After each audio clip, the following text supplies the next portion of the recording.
which is a key part of what we are gathered here for. Before we get to 9 o'clock for the beginning of the session, I just want to give you a quick idea of what is ahead of us for today. Shortly, I will be inviting 2 people, one from each of the field visit, to share their own thoughts about how the field in their respective group went, because we couldn't be in 2 places at the same time. So it's important to we get, nothing detailed, but some quick overview of what was done in that respective group. So that will be the first thing we will do. I also want to recognize all the people who are doing the work of rapporteurs at this event, starting from Monday and still going on till tomorrow. It is very important, rapporteurs, that you take down your records using the template that was already shared with you. We have a team of rapporteurs, and tomorrow afternoon, under the leadership of Dr. Chris Akem, there will be a presentation of some key highlights from the various rapporteur reports. So it's very important that these reports for the events that we have already had should be submitted today, so that they can already begin to see how to tease it out. Is Wale here? Okay, Wale would be available, so please, rapporteurs, see him. He will be helping in the compilation under the leadership of Dr. Chris Akem, who would help us with the presentation tomorrow. For today, our rapporteur will be Madame Rihanna Fall. She will be doing the rapporteuring for us today. All the presenters for today, please make sure your PowerPoints have been sent to the technical team, because we are compiling all the PowerPoints. Once again, if you do not know how to send it, please see Wale, and he will help you to know which email you can forward your presentation to. So all the National Centers of Specialization that are being presented today, please make sure your presentation has been forwarded. On your program, you will also see that we have our second visit to the booth for this afternoon. Our second visit to the booth. And what we're going to do, we'll be seeing those booths that were not seen during the first visit. So that basically means it will cover all the National Centers of Specialization who are here, plus other particular booths that were not seen on that first day. We encourage as many of you as possible to join in that, because these people have invested a lot of time and effort to bring their materials, and we want to give them some space and some recognition, as well as learn practically of some of the things that they have done. So with that, I will start by inviting Chief Dixon. Chief was part of the team that went to TS, so that he can just share his thoughts on what did they see, or did they just go to have lunch? If they did anything more than that, let him tell us. Good morning, ladies and gentlemen. Yeah, yesterday we went to TS to visit two important places. Well, first of all, let me say I found TS to be a very big city in Senegal, about 2 hours drive from here. Well, the first place we went to was a millet processing facility, which is almost automated, except for one area, which is more or less the packaging, branding, and marketing area. First of all, this man started in a very humble way. He was working for a very big farm in Côte d'Ivoire and took a bold decision that he, as a director, he was leaving that job to set up this millet processing facility when he was about the age of 40, 45. That will give us a message. I'll come to that later. And then he started, he has his ups and downs, obstacles, and so on. But finally, he got to the point where he's making money.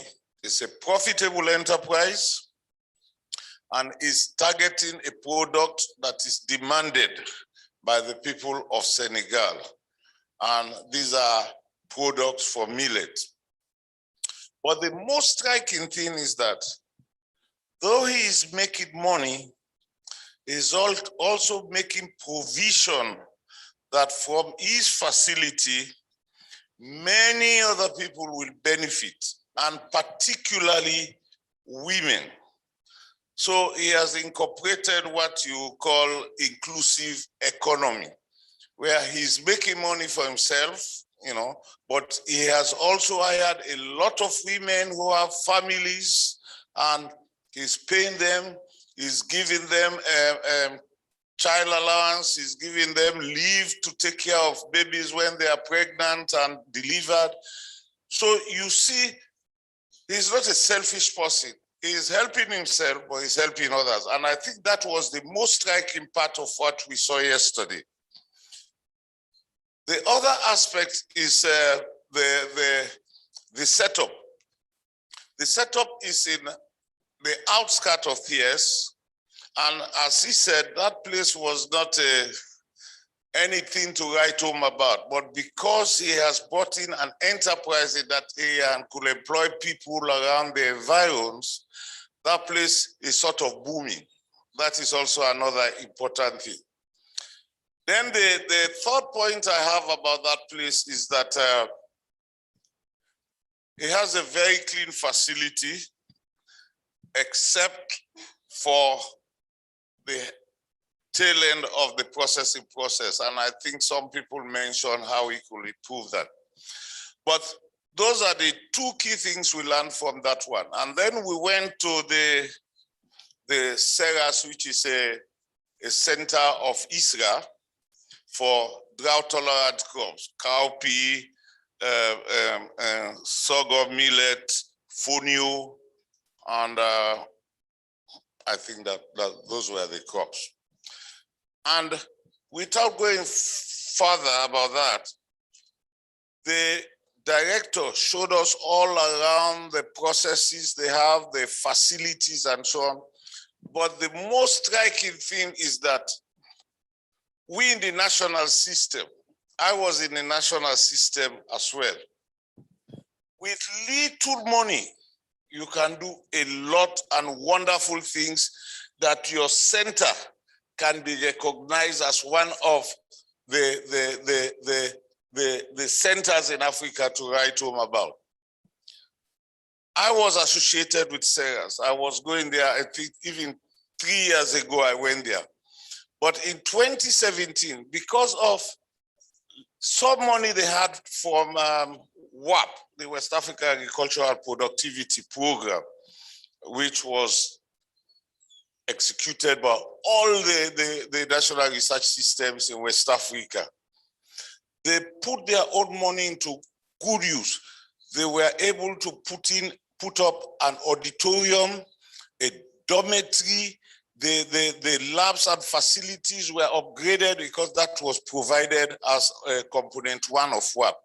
And when you go there, I'm telling you, if any one of you have visited IIT, the labs and so on, there is no difference. So with the NAS, with little money to upgrade our facilities, you can do wonders and you can do very good research. But one thing that was also striking was that how do you maintain those facilities over time, the sustainability of those facilities? And I think we discussed that with the director one-on-one. I think the national system must find a way of recouping resources from those who are using our technologies. Don't do it in a very big manner to exploit those people, but at least try to get some resources that you can plow back to your research facilities to help you maintain those setups. I think those are the critical issues and points I've got out from the visit yesterday. Thank you very much. So you can see the group didn't go to TS just to enjoy millet lunch. They actually did some very excellent observations. Now for group 2 that went to Mbru, is that the name? Mbur, that went to Mbur. Dr. Nuru va donner des informations sur ça. Merci. Ok, bonjour tout le monde. J'ai l'honneur de vous présenter brièvement ce qui s'est passé à Mbou. Je me nomme Dr Noura Abdou, je suis le coordinateur du Centre régional de spécialisation en élevage. Hier, la visite était vraiment, nous avons beaucoup apprécié ce qui s'est passé à Mbou. Nous avons visité 3 sites de production de semences de sorgho. Donc, le premier site, c'est là où on a 3 variétés de sorgho. Donc, c'est des producteurs de semences. Donc, les producteurs de semences, ils ont un espace de 100 hectares. Mais cette année, ils ont pu emblaver 50 hectares. Donc, il y a 3 variétés de sorgho qui sont vraiment tolérantes à la sécheresse. Et ils ont fait la sélection sur la base d'abord de la qualité de la farine. Donc, avant, ce qu'ils produisaient, c'est des variétés de sorgho vraiment à une teneur de tanin très élevée. Cette fois-ci, maintenant, ils ont acquis des semences de sorgho avec la recherche. Donc, ils sont en train de multiplier. Donc, ce qu'on a beaucoup apprécié, et on est parti en fin de la campagne agricole, on est au mois d'octobre, et on a vu que les sorgho n'ont pas pu boucler leur cycle. Donc, on s'est posé des questions, comment vous allez faire, est-ce que vous allez irriguer? Ils ont dit non, les variétés de sorgho qu'ils ont, c'est des variétés tolérantes à la sécheresse. Donc, généralement, elles font les semis à mi-août.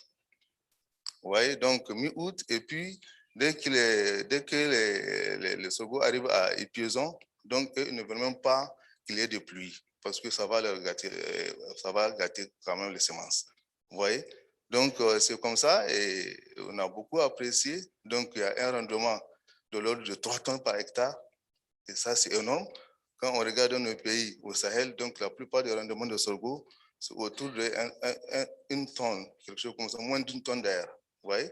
Et ici, nous avons des variétés de sorgho qui arrivent jusqu'à 3 tonnes par hectare. Vraiment, c'est extraordinaire. Ça, c'est un. Maintenant, le deuxième site, donc, on est parti au deuxième site là où on a comparé, donc on a des lignées de sorgho. Donc, ils ont mis jusqu'à 33 lignées de sorgho pour voir maintenant la tolérance à la moisissure. C'est pour vraiment voir l'effet étudier vraiment la moisissure, l'effet de moisissure. Donc, sur les 33 lignées. C'est ça, donc, toujours ces variétés qu'ils ont eu à sélectionner. C'est des variétés aussi, certains ont vraiment une forte teneur en tanin, et d'autres maintenant, c'est des variétés qu'ils ont pu sélectionner pour la qualité de la farine. Donc, ils veulent quand même qu'ils incorporent le sorgho dans même la production de pain. Donc, ils ont dit l'incorporation de ces variétés, vraiment, c'est à l'ordre de 20 à 30% dans la fabrication de la farine, dans la fabrication du pain. Donc, ça aussi, c'est extrêmement important. Si aujourd'hui, on peut utiliser le sorgho dans la fabrication du pain, c'est extrêmement important. Et maintenant, on a visité un autre site. Et le troisième site, c'est un site de démonstration. Donc là où on a pris un paysan pour comparer, choisir lui-même l'espèce qui lui convient, parce que le paysan d'un temps, il produisait des semences de sorgho vraiment qui ont des tanins, une forte teneur en tanins. Vous voyez, donc maintenant, comme la recherche a eu à mettre en place des sorgho qui ont vraiment un taux de tanin très faible, donc la farine est blanche et l'autre farine est brune, donc les variétés de sorgho à tanin. Donc, ils ont fait en sorte que le paysan lui-même teste ces variétés. Il va voir à son niveau et il va comparer par rapport aux performances agronomiques. Il va lui-même comparer et choisir la variété du sorgho qui lui convient. Donc ça, c'est un test qu'ils ont fait cette année. Donc, ils sont en train de mener ces tests. Donc, le paysan, à la récolte, il va comparer, il va voir les performances agronomiques et il va choisir la variété du sorgho qui lui convient. Merci, c'est tout ce que j'ai à dire. Yeah, merci. Thank you very much for this very useful debriefing of what you experienced yesterday. It looks like it was a day well spent, apart from the fact that we got the opportunity to also get out of the hotel and see the countryside. So let me call my co-moderator. She's going to take care of the session this morning. So I'll call Princess Lorita Simbu. Since my co-moderator is a princess, I think I can also call myself a prince. So I am Prince Kwesi, and that's Princess Lorita. Bonjour à tous, merci Dr Kwesi. Nous allons donc passer sans plus tarder aux présentations. Comme première session, aujourd'hui, notre avant-dernier jour, nous allons, comme président de cette session, le docteur Emmanuel Junkwe, qui est le directeur, le DRI au niveau du CORAF, directeur de la recherche et de l'innovation au niveau du CORAF. Et comme première présentation, normalement, nous avons le docteur Djigo Khan, mais je ne crois pas qu'il soit déjà là. Il n'est pas encore arrivé. D'accord. Prof Otto, vous êtes prêts? OK, donc nous allons prendre le second, le professeur Otto, en attendant que le docteur Djigo Khan vienne. Le professeur Otto va nous parler des racines des tubercules au niveau du Ghana.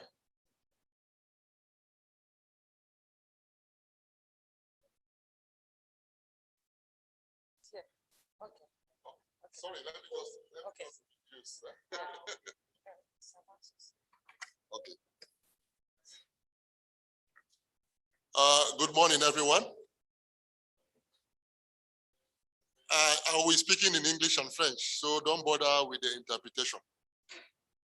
So this morning we are going to receive presentation from our colleagues who are visiting us here in Dakar, and they are leading CORAF National Center for Technology Exchange. It is a center where CORAF are put in place, where we do demonstration, we do resource availability access, we also do training and learning. And we have these centers in 9 countries. We also have what we call a center of specialization. These are regional.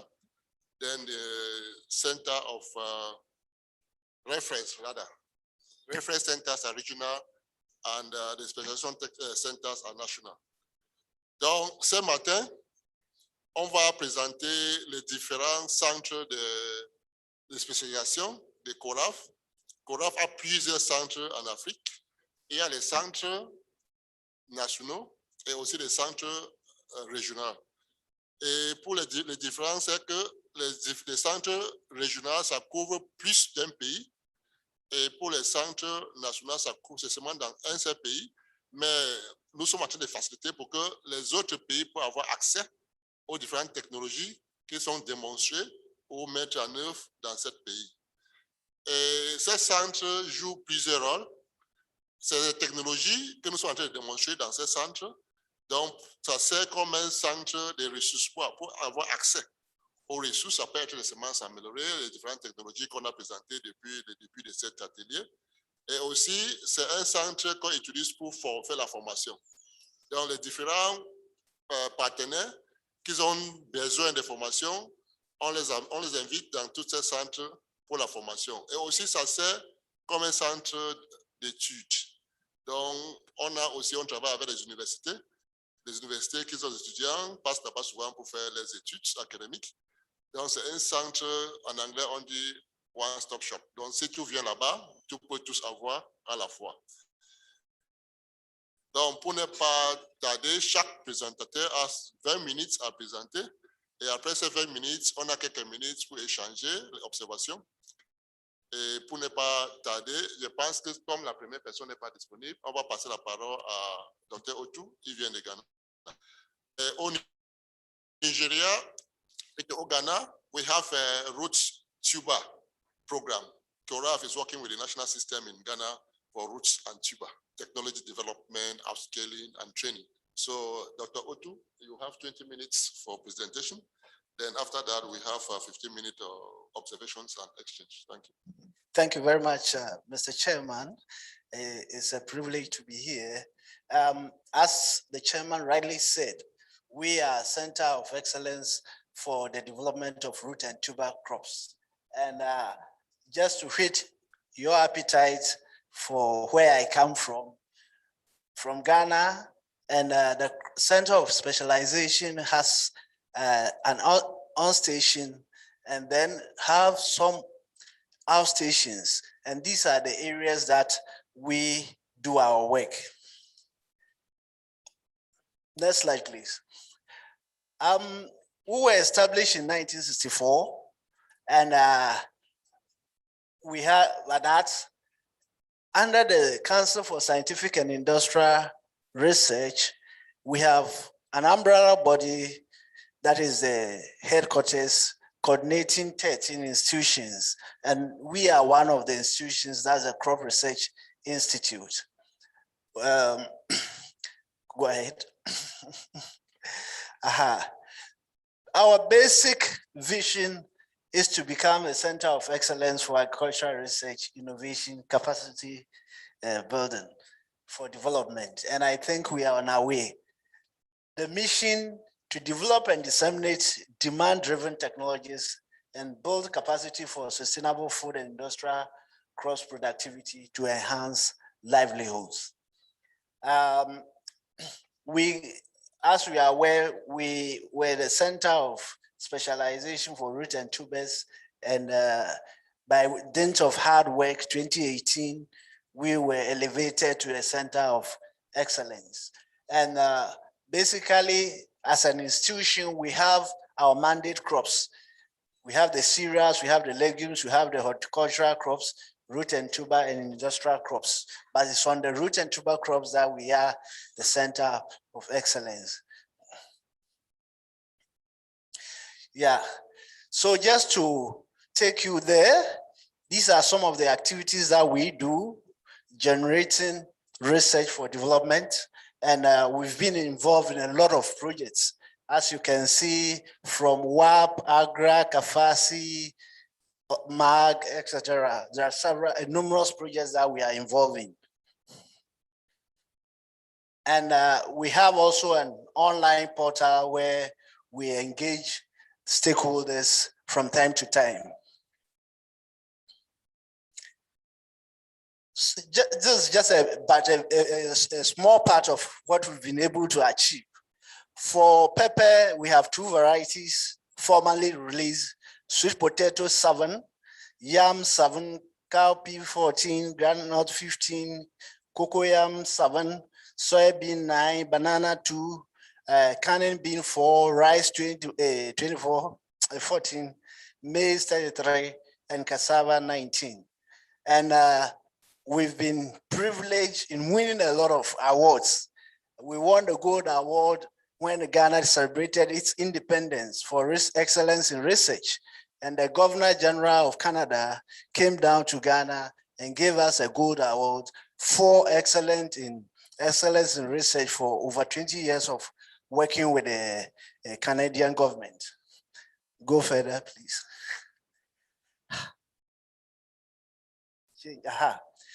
We also have ISO 17025 accreditation for cassava, mosaic virus indexing and all that.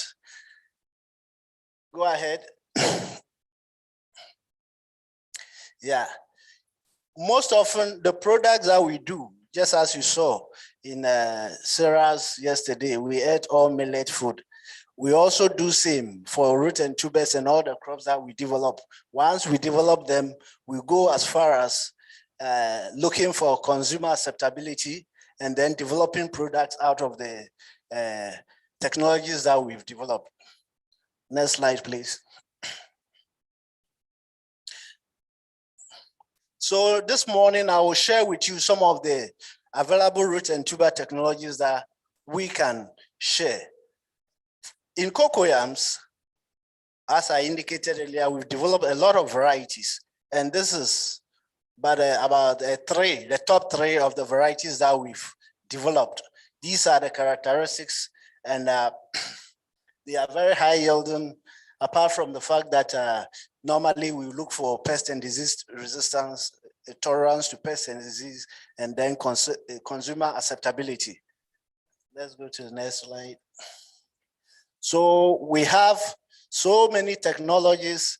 We try to, you know, the cocoyam, for example, the leaf is something that is very important for us as far as preparation of our sources are concerned. So we try other technologies that can actually dry the material to enhance its storage. Next slide, please. In yam, which I have the privilege of leading, we have quite a number of technologies.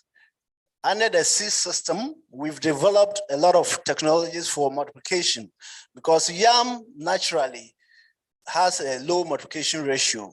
You have about 1:6. If you take 1 yam plant, you'll get about 6. So that has been the bottleneck in dissemination of the material. So we've devoted a lot of effort into trying to better the multiplication ratio. And the first one, the yam vine multiplication technique, can do so and give you about 240 cuttings out of just 1 plant. We have the aeroponic system. No, go back, sorry. We have the aeroponic system that can even give you a higher ratio, 540, and hydroponics also there. Then we are doing bioreactor, in vitro bioreactor for multiplying the yams, and that can even give you a higher ratio, clean the material, and again, give you quite a number of plantlets. Next slide, please. There's some characteristics of the release varieties. We have 7, as I indicated earlier, and normally the traditional varieties, you are looking at a maximum of about 15 tons per hectare. And as you can see, the least of it is about 26 tons per hectare. And in Ghana, we have selected for taste. And so we love our boil and eat yam, that is the MPC. And also we want some fufu out of it. So you could say that all the materials developed have that ability. And again, if you look at the benefit cost ratio, it's quite profitable engaging in the cultivation of these materials. Next slide, please.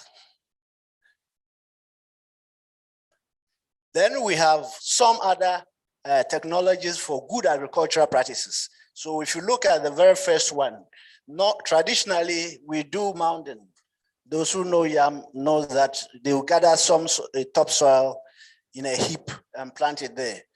That we've realized that doesn't make good use of the land. So to increase the efficiency, we introduce the ridging.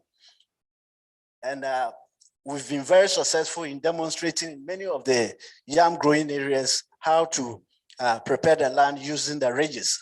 Another major factor in the yam production system is taking. You need, the yam is a climbing plant, so you need to provide support for it to climb. And if you don't do so, losses up to about 40% have been recorded. And in some instances can go as high as 80 if you are not lucky and the plant is susceptible to some of the diseases. So we've tried other sustainable means of supporting the plant. And we've looked at live trails and other options that are effective in ensuring that the plant can climb and give you the maximum productivity that you are looking for. We also have integrated soil management systems where we incorporate legumes into the cropping system, and that enhances the efficiency of the crop. We're looking at climate smart options also. Next slide, please. In sweet potato, similarly, the seed system is being improved. And presently we have very good technologies, about 3 of them for multiplying the sweet potato. Rapid vine multiplication using 2 to 3 node cartons. And we have the triple X sand, store, and sprout system, which is also very effective in generating the seed yams. And of course, tissue culture via bioreactor. Next slide, please. Again, these are some of the characteristics of the sweet potatoes that we've developed. We have the orange flesh, which we all know contains the precursor for vitamin A. So in the absence of your protein source, you can conveniently rely on them, 3 of them. Then we have the white flesh sweet potato, which we have about 4 varieties of them. Top high yielding, some high starch, and if some of them, if you understand the name, for example, the dairy means good mother. So that should tell you how good the material is. Next slide, please. Then for the Cocoyam also, very good systems developed. We have the mechanized raising. We have a high quality plastic material system for the sweet potato, okay? Then, yeah. So we have some of these technologies ready and available. And once you express interest, we can. And some of the national institutes already contacted us, and we've given them some of the varieties, and we have trained some of them in its multiplication. Next slide, please.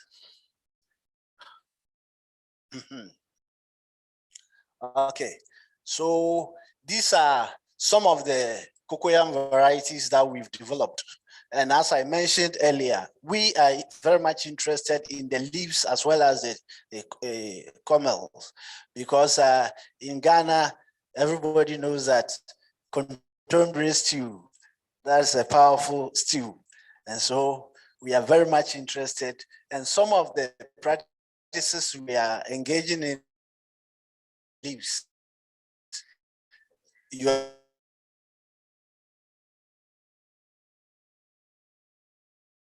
are looking at balancing as good to. Okay, next slide, please.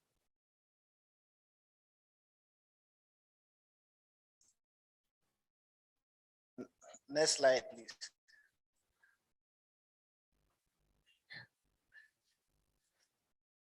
Okay, so these are the earlier picture. You can go back. The earlier picture, just before this one. Okay, you can continue from here, but the earlier picture was showing some of the harvest and then how all our root and tuber crops that we develop, we do so participatory. So we have all the stakeholders coming to the station, involved in the selection process, and then determination of the best material. And thereafter, we give them some of the planting materials to take home to start with. And this is a national program, Planting for Food and Jobs, introduced by the government. And we are key players in providing the planting materials for this program. Next slide, please.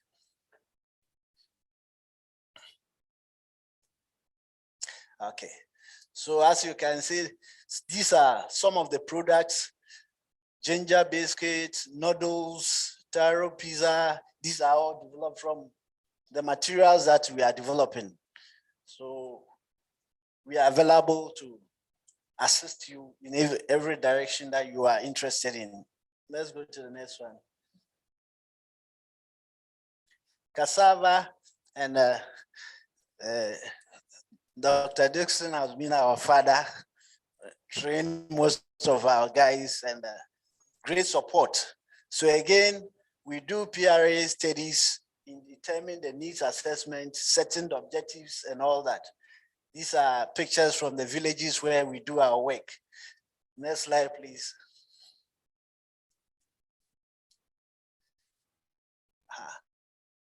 And then we do the evaluation itself with the farmers.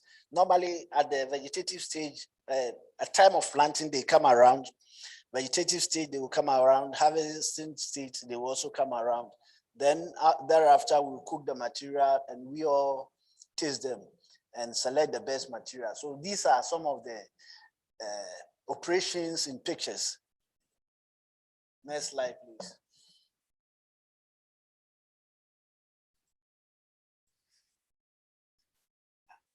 Yeah, it continues. Here is at harvesting time and the materials are being evaluated individually by the farmers and as a group. Thereafter, the best materials are selected, and from on station, they go to on farm, farmers field, is evaluated. And if you know the release system in Ghana, you need about 2 years on station, 2 years on farm, and then the committee will come and have a look at the material you have.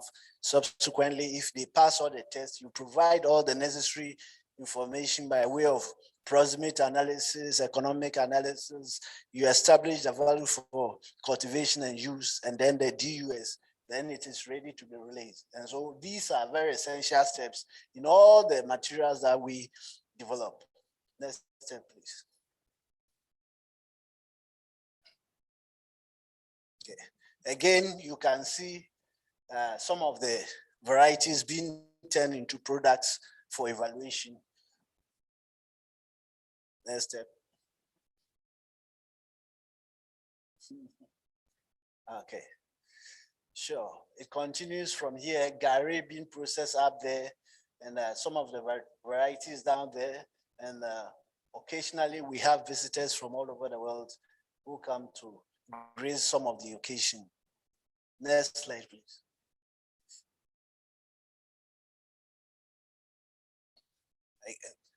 Further down the lane, Gari being processed, and then evaluation table being set up for people to test. Please go ahead. Yeah. So from time to time, we organize open days, just as we went there. And on such occasions, all stakeholders are brought there, including the policymakers, the ministers, the chiefs, and everybody who matters as far as the crop is concerned. And they come and appreciate what we've been able to do. And their feedback is very essential to us. And we take it into consideration in further development of the commodities. Next slide, please.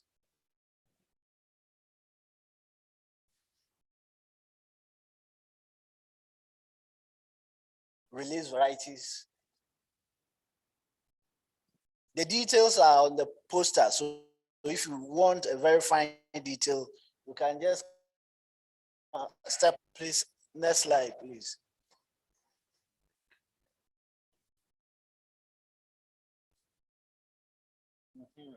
So these are some of the characteristics of the materials that we have. You could see that we have poundability as a very important criteria, the ability to be converted into flour for the textile industry, CMD resistance, very important, and often in our evaluation, where it is adapted to is also determined.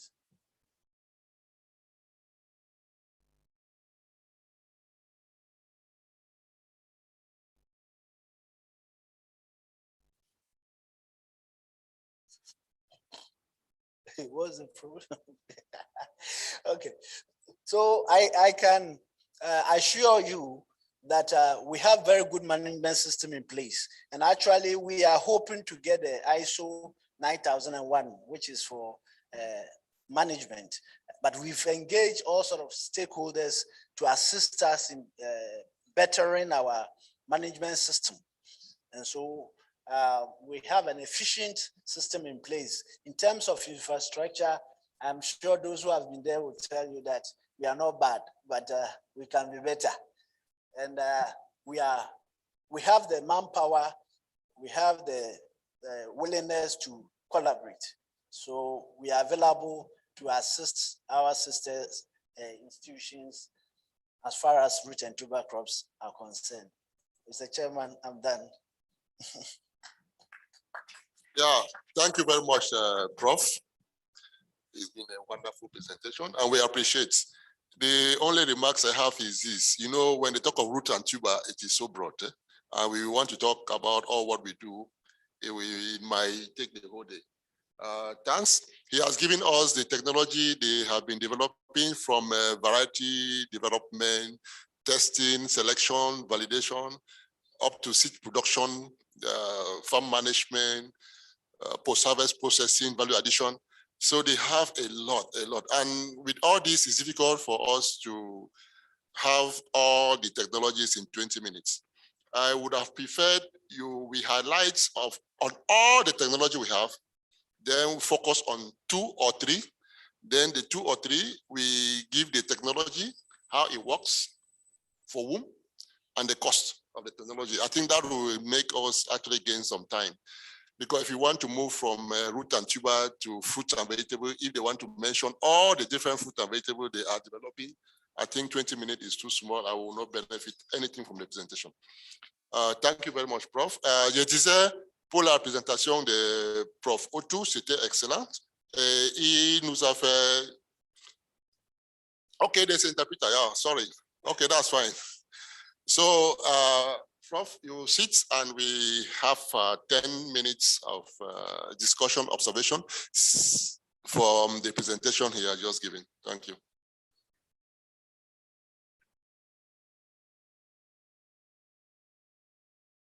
Les observations, les questions, les échanges, s'il y a quelque chose, quelqu'un qui a une question à Prof Otu, il peut poser ou elle peut poser.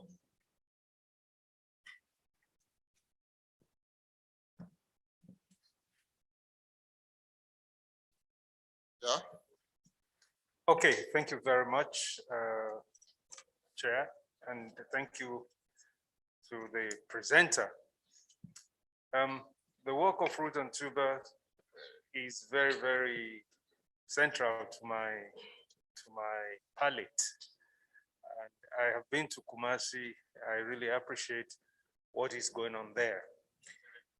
But I'd like to say this, that it is the incubation component that is the missing middle. The incubation of technologies is the missing middle. We've always come to this point of prototypes. For almost every technologies, it's always prototype and everything stops there. Prototypes and it stops there. Prototypes and it stops there. And I recall that some 9 years ago, when I took on the post of Executive Director of FARA, I went to ITA. That was a beautiful fair, showing me all technologies in ITA, all at prototype level. But 8 years down the line, I will be happy to see what is now on the shelf. And today, again, in this technology fair of West Africa, there are so many prototypes out there. So where have we moved? Now, a little bit of the specifics. You talk about contumely, which I relish a lot. And I go on Koforidua Road almost every other weekend just to buy contumely, and it is sold to me the way it was sold 50 years ago or 100 years ago. Nothing has changed on the roadside. Nothing has changed. Why can't we get the youth or improve on this, break that jinx, and have contumely on the shelf in ShopRite? Why not? Freeze dry, chop it, clean it, vacuum pack, label it, give it a barcode, give it expiry date, give it a trade name, and see if the youth will not jump on that. So that is something that we really need to do. And I'm speaking to myself because Farah is the CDTO. And this, I think, will become extremely important, getting ourselves out of this cul-de-sac. So we need to engage more on building capacities to de-risk innovations and improve the attraction of the youth to be able to do this. Otherwise, in 4 years' time, we will still be at this point and we'll clap for ourselves for nothing. So innovation, incubation must become a public good, so that people have these technologies already de-risked and they just can then take on like a cookbook and have a risk-free application.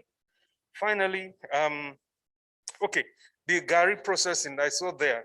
I mean, I'm still surprised that the Gary is fried like that. It's the same way they've done it more than 50 years. But IITA has a technology that is going around Nigeria. Why can't we use these technologies across ecological systems rather than across geographic defines?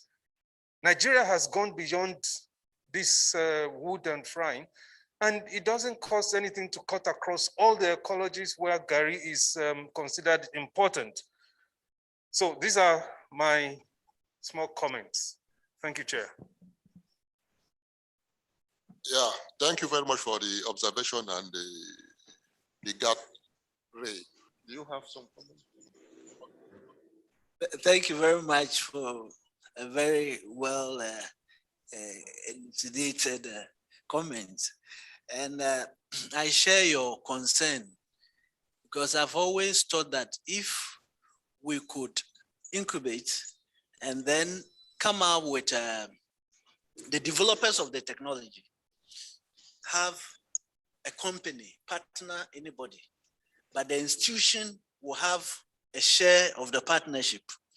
And then that technology is pushed further down the lane.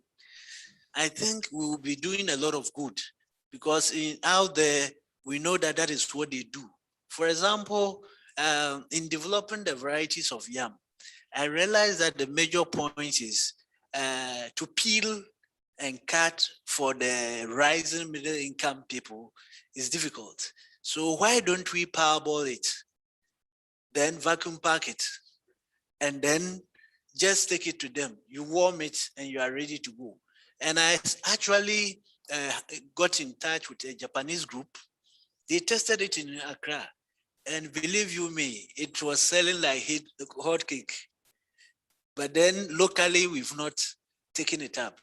The contemporary, just as you said, people tried cutting it and sort of heating it a bit and packing and all that. But it has always ended, as you said, with the prototypes. So indeed, coming from you, I know there is hope that things are going to change. So we appreciate that. Thank you very much. Okay, thank you for the question. Please, we should be very brief with our question to gain time. So we ask about 3 more questions. I have just one, please. What makes me happy is that in 2018, as you mentioned, you move from a center of specialization to center of excellence. But this center institute has been existing before 2018.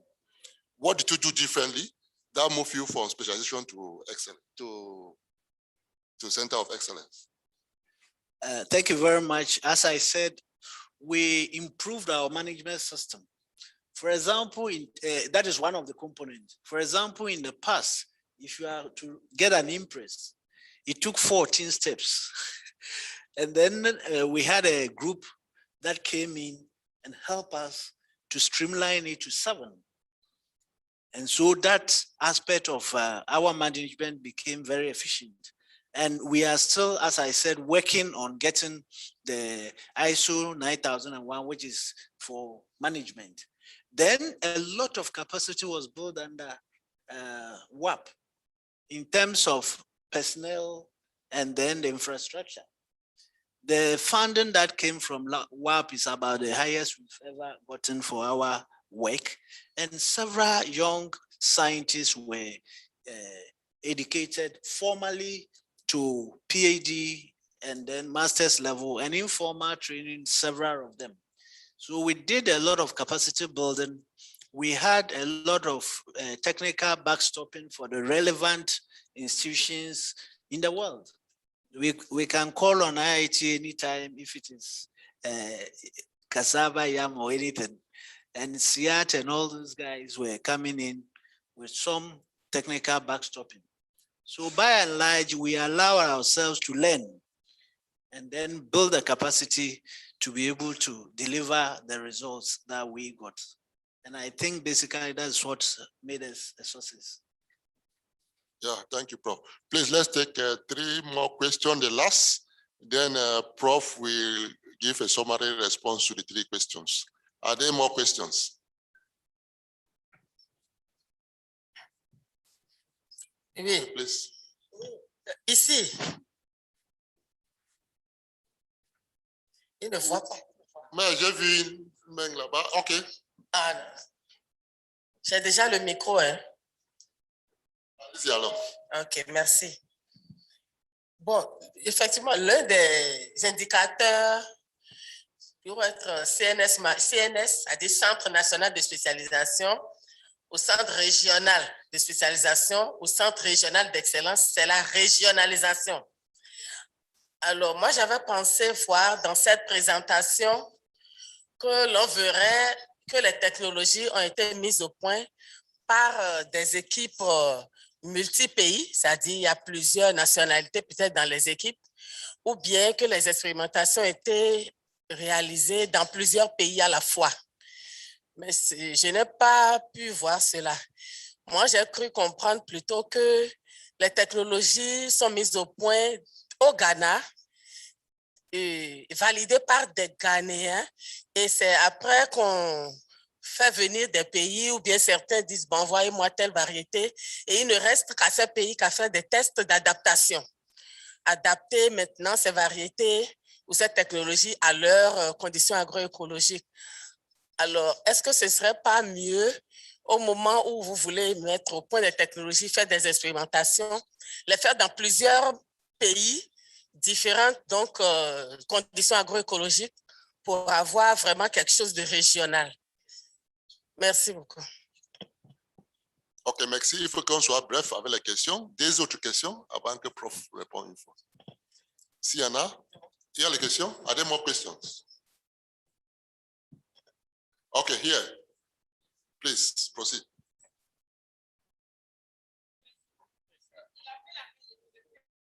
Vous n'avez pas pris, hein? J'avais commencé avec elle.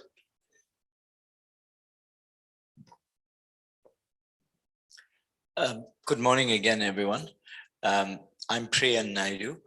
I wanted to say that mine is not a question. Firstly, thank you, Emmanuel, for a very engaging presentation. I just wanted, mine is not a question, but a comment, and it's hoping to stimulate some discussion, and it's aimed specifically at CORAF, management, and at TAAT, so to chief and innocent, etc.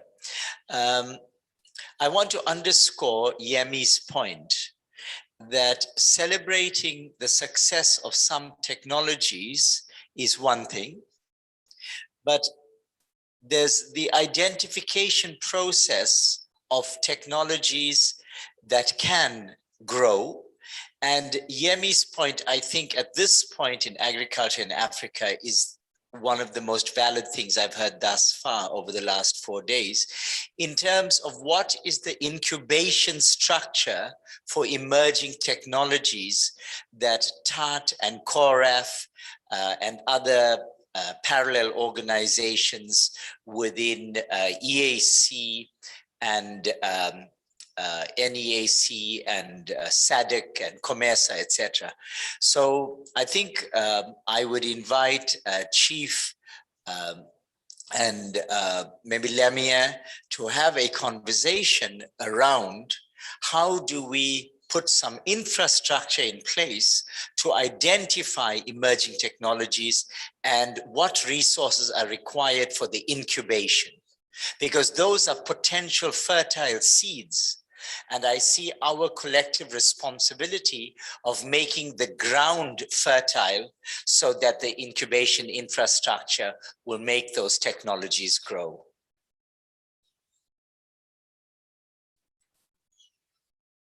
Thank you. You're welcome. There was one hand here. Okay. Merci, monsieur le président. Je voudrais féliciter Fossero. Tout le monde a souvent voyagé ensemble et je ne savais pas exactement ce qu'il fait. C'est maintenant que j'ai très bien compris son travail. Le problème, c'est un peu... Bon, moi, j'ai voulu peut-être poser la question après l'intervention du Centre d'excellence du CIRAS, mais j'ai l'impression, et c'est un peu comme madame qui venait de parler, j'ai l'impression qu'on travaille avec du matériel végétal local pour tout le monde. Mais qui vous dit qu'on préfère la même chose? Si vous prenez le domaine des racines et tubercules, il serait bien de voir dans les différents pays quelles sont les préférences en termes, parce que quand vous prenez un matériel végétal ou bien une espèce, il y a plusieurs usages. Et quelles sont les variétés qui sont adaptées pour tel usage? Et bon, c'est vrai que peut-être que les moyens n'ont pas suivi. L'idéal aurait qu'on aurait pu circuler dans un certain nombre de pays, collecter des écotypes et venir les caractériser au centre de spécialisation afin de mettre des matériaux adaptés à différents pays afin qu'on vienne chercher là si on en a besoin. Si le Tchad n'était pas dans le WAP, hein, mais on s'est rendu compte au Tchad, tout ce que vous avez cité ici comme racines et tubercules, on en fait chez nous. Et on s'est rendu compte même que si vous prenez par exemple le taro est sorti actuellement de prédilection, c'est-à-dire qu'on a connu, on a toujours reconnu que c'est de cette zone au Tchad, on appelle, bon, c'est dans une zone qu'on appelle les Kim. Maintenant, ça part beaucoup plus au sud, chez les Sahara, et ça produit même bien là-bas. Maintenant, accompagner aussi ce travail-là, bon, les collègues que ici, on en a parlé souvent, vraiment quand on est sur le matériel végétal. Mais sur le plan économique, il serait bien de savoir jusqu'où on consomme ces produits-là. Vous savez que la Tchéquie, qui est par exemple, je pense, beaucoup plus consommée au traditionnel du Côte d'Ivoire, peut-être du Ghana, mais ça se consomme actuellement au Tchad. Et il faudrait savoir jusqu'où les produits, on fait comme si c'est vraiment les racines et tubercules là, c'est limité dans ces pays qui, Nigeria, Ghana, peut-être Côte d'Ivoire et autres, mais ça se consomme ailleurs, beaucoup même. Il serait bien, plus on développe le marché, mieux on va également développer le produit. C'est dans les présentations, je n'ai pas vu ces aspects-là. Je présume qu'on a travaillé sur du matériel végétal circonscrit au Ghana, et je trouve que ce n'est pas suffisant. Si vraiment il y a une prochaine phase, il va falloir chercher à collecter des écotypes ailleurs, venir les caractériser, peut-être les développer en fonction des différents usages et mettre à la disposition des utilisateurs. Merci. OK, merci beaucoup. Professeur Otto va répondre à ces questions pour qu'on fasse l'avancée. La mienne, vous avez autre chose à dire? Okay. D'accord. Vraiment, merci pour les différents intervenants. Je crois que c'est la dame du Bénin. Oui, et puis notre amis du Tchad, et je me réjouis que les pays ont compris l'esprit des centres d'excellence que nous sommes en train de construire. Ce que la dame du Bénin a dit, c'est exactement le principe comme ça. Et nous avons instruit à tous ces centres-là d'avoir le réseau des chercheurs qui travaillent sur leur spécialisation. Donc, le Ghana devrait avoir aujourd'hui le nom des chercheurs béninois qui travaillent sur les plantes à racines des tubercules, le Tchad qui est en train de rentrer, la Côte d'Ivoire, ainsi de suite, pour que tous les programmes qu'ils vont développer, ça soit conjointement monté. Si les chercheurs de ces différents pays sont présents dans les programmes, ils feront remonter forcément les réalités de leur pays qui vont être pris en compte. Donc, je me réjouis pour l'esprit de compréhension du dispositif et à la décharge de des centres qui vont présenter. En fait, on ne leur a pas permis de venir déballer leur façon de travailler. On a taillé, c'est un template qu'on a élaboré et on les a contraints à ne présenter que les aspects qu'on a mis dans le template pour venir présenter. Donc, aujourd'hui, je ne me surprends pas qu'il y ait des choses qui n'ont pas évoquées parce qu'on ne leur a pas permis de déballer tout ce qu'ils sont en train de faire. Ils ont été guidés parce que pour nous, la technologie, foire de technologie a un objectif spécifique. Il ne faut pas que les présentations aillent dans tous les sens. Il fallait les encadrer. Donc, c'est ce que je voulais dire avant que lui-même il apporte ces éléments de réponse. Merci. Thank you very much for ably answering some of them for me. Yeah, as he rightly said, that's the spirit that we hope to go. We know that in time past, we were a bit harder with the regionality of the system. However, several regional workshops were held, some in Ghana and some in other countries, where scientists were allowed to make input as to what we were doing, and especially setting the objectives for the programs that we were to tackle. So we appreciate that. Incidentally, almost all the relevant countries, we're already working with the scientists. For yam, for example, we are like this. So if you look at one of the varieties, Mancrom Puna released in Ghana, is in Nigeria as Wonder Yam already. So we are already doing that, but we know that going forward, we are going to strengthen the regionality of most of the work that we do. So we appreciate that you've understood the spirit and then you are demanding it. I like your suggestion about the collection of the land races and all that. A bit of it has been done because we work through IITA and all that. So for yam, for example, all the countries, their germplasm is in IITA, and we actively exchange planting materials. For example, Ghana donated Dente yam varieties to all the other programs in the sub-region. And similarly, Nigeria came in with pepper and something like that, Mekakusa, yes, some of these. So these things are being done. And actually, I was mentioning it yesterday, that is one thing that CORAF have done very well, integrating us. We now know almost all the scientists in all the commodities, and we call each other, we talk. So we will get there. We'll get there. Once we have your buy-in, I'm sure we'll get there. So I think I'm done with the questions. Okay. Thank you, Prof. Please, we should make progress. We are already 10 minutes behind schedule. The next presenter was supposed to begin at 9:40. So let us give Prof. Otu a hand of applause for the presentation and the feedback questions. Mistake. I've placed my computer somewhere and I seem not to find it. So if you see any strange laptop,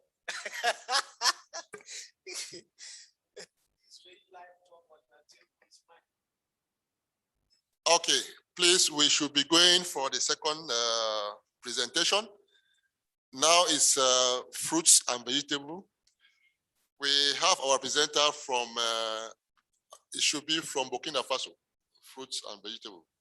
So it's in Burkina Faso, CORAF has the Center of Specialization. So you are welcome, please, and be smart. 20-minute presentation and 10 minutes for exchange so that we gain back the 5-minute or 10-minute loss. Thank you.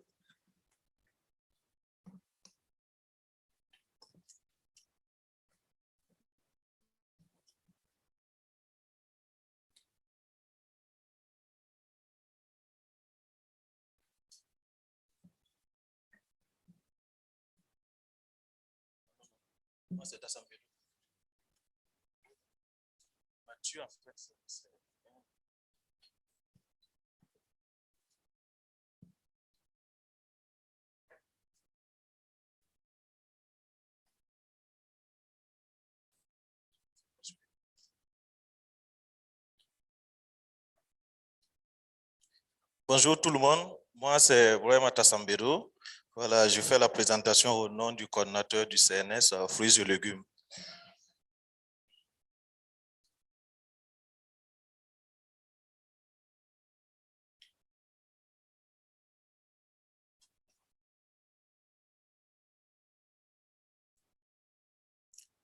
Donc, pour cette présentation, en guise d'introduction, on va essayer de rappeler le contexte dans lequel le CNS a été mis en place. Donc, il est né du programme de productivité agricole en Afrique de l'Ouest, le PPAO-WAP. Donc, dont l'ambition, justement, c'est de passer à sérieux à terme pour pouvoir répondre aux besoins des populations de la sous-région, pas seulement au Burkina. On peut poursuivre. Donc, les objectifs qui lui sont assignés sont entre autres la mise en conformité des priorités nationales aux priorités régionales sur les fruits et légumes. L'autre objectif, c'est de développer des technologies pour répondre à ces attentes-là, pour en fait induire une augmentation de la productivité. Et par ailleurs, comme je le disais tantôt, c'est de devenir un centre régional d'excellence en fruits et légumes. Voilà, prochain slide. Voilà, ce centre est composé de plusieurs instituts. De ce centre relève du Centre national pour la recherche scientifique et de l'innovation et technologique, le CNRST. Ici, il est hébergé par l'INERA, l'Institut de l'environnement et de recherche agricole, et la coordination est gérée en tandem par l'INERA et l'IRSAT, un institut qui travaille sur la technologie alimentaire. Donc, il y a des universités aussi qui sont associées dans la composition des équipes de travail, des universités publiques comme privées, dont on reçoit les étudiants et on envoie aussi des chercheurs au sein de ces différentes universités. Aussi, il y a le LMI Pathos, c'est un laboratoire aussi qui travaille sur la phytopathologie et la biomoléculaire. Ce centre aussi collabore au niveau national avec, on va dire, les organisations paysannes et professionnelles, parce que c'est de là que par les besoins, c'est auprès de ces personnes-là qu'on identifie les besoins et on développe les technologies pour répondre à ces besoins-là. Aussi, il y a les entreprises privées, parce que pour le relais, comme on n'est pas habilité à faire la diffusion, ce sont ces entreprises privées-là qui sont appelées à faire ce transfert-là, donc à prendre le relais en collaboration avec le ministère en charge de l'agriculture pour disséminer nos technologies auprès des utilisateurs. Et enfin, il y a les centres de formation spécialisés. À notre niveau, il y a un centre de formation des ingénieurs agronomes. Aussi, il y a l'insectarium, parce qu'au Burkina, il y a un insectarium qui travaille sur la mouche CC et nous, on a un volet qu'on traite qui est la problématique de la mouche de fruits. Donc, on collabore avec cet insectarium-là pour la mise au point de l'insecte stérile. Prochain slide. À l'international aussi, on collabore avec des institutions comme Worldvage, voilà, sur les fruits et légumes, surtout les légumes, parce qu'on introduit souvent des variétés auprès de cette institution-là. Il y a l'ICP, qui a déjà une avance sur les questions liées à la mouche de fruits, dont on envoie nos chercheurs souvent faire des stages et puis importer des parasitoïdes exotiques pour pouvoir essayer d'acclimater à notre niveau. Il y a l'IED, le CIRAS, justement, leur collaboration, c'est dans le cadre de LMI, Pathos, bio. L'AIA aussi, c'est l'Agence internationale de l'énergie atomique qui nous appuie beaucoup en matériel surtout pour le volet mouche de fruits, parce que la collaboration actuelle avec le centre, c'est sur les questions de la mouche de fruits. Par ailleurs, le centre, actuellement, il y a une nouvelle dynamique qui est enclenchée au niveau du CNST, savoir les équipes de recherche. Donc, ce centre-là ne se déroge pas à cette politique parce qu'on est hébergé par le centre national. Donc, à ce niveau, on a 6 équipes de recherche qui ont été mises en place. Bon, on va dire que c'est celle formalisée parce qu'il y a une autre équipe dont la formalisation est en cours. Parce que pour diriger une équipe, il faut un chercheur de rang A et la limite à notre niveau, justement, c'est l'absence d'un chercheur de rang A. Donc, les 6 équipes, on a entre autres la gestion intégrée des agents pathogènes. La deuxième équipe, c'est la connaissance et la gestion intégrée des insectes nuisibles des fruits et légumes. Prochain slide. Génétique et amélioration horticole, la biochimie, physico-chimie et toxicologie écologique, l'ingénierie, la gestion de l'eau et l'agroécologie, et les produits intégrés, la technologie alimentaire et nutrition. La socio-économie aussi, ça rejoint à ces équipes-là. C'est cette équipe qui est en cours de formalisation. On peut poursuivre. En termes de gouvernance, disons que ce centre est coordonné par un coordinateur nommé par le délégué général du CLST et il est assisté par les 6 chefs d'équipe dont la formalisation est déjà faite. Et administrativement, ce coordinateur est assisté par le chargé de suivi et évaluation, dont moi-même, et il y a une secrétaire de direction aussi, une chargée de communication pour pouvoir rendre visible tout ce qu'on fait au sein de ce centre-là. Les organes de gouvernance sont entre autres le conseil scientifique et de gestion, les comités de direction, il y a le conseil de gestion du centre parce que ce centre est hébergé par la direction régionale parce que ce n'est pas au niveau du Ouara, c'est basé à Bobo. Donc, le conseil de gestion du centre, ce centre-là aussi est associé. Et il y a des régions mensuelles qu'on tient à notre niveau aussi pour pouvoir échanger sur la vie du centre et comment faire en sorte que il y ait une transparence dans la gestion et la communication et puis les opportunités à saisir en équipe. En termes de résultats engrangés lors du PPAO, il y a une quinzaine que je vais présenter ici. Il y a les variétés de tomates d'hivernage. Disons que ces variétés ont été mises au point suite à la problématique des légumes pendant la saison des fruits, ce qui entraîne souvent une hausse des prix et la pénurie. Donc, c'est justement pour répondre à ce besoin-là que ces différentes variétés ont été développées. On peut poursuivre les performances. Il y a un poster au dehors qui illustre parfaitement les performances de ces variétés ainsi que la rentabilité économique qu'on peut en tirer. Aussi, il y a une granuleuse de fourrage en cube qui a été développée. Ça, c'est au niveau de l'Institut de technologie alimentaire, le département mécanisation qui a essayé de mettre au point une granuleuse justement pour pouvoir valoriser davantage les fourrages et puis répondre aux besoins de la volaille, les porcs en termes d'alimentation, ainsi que des lapins. Il y a le cube Sumbala.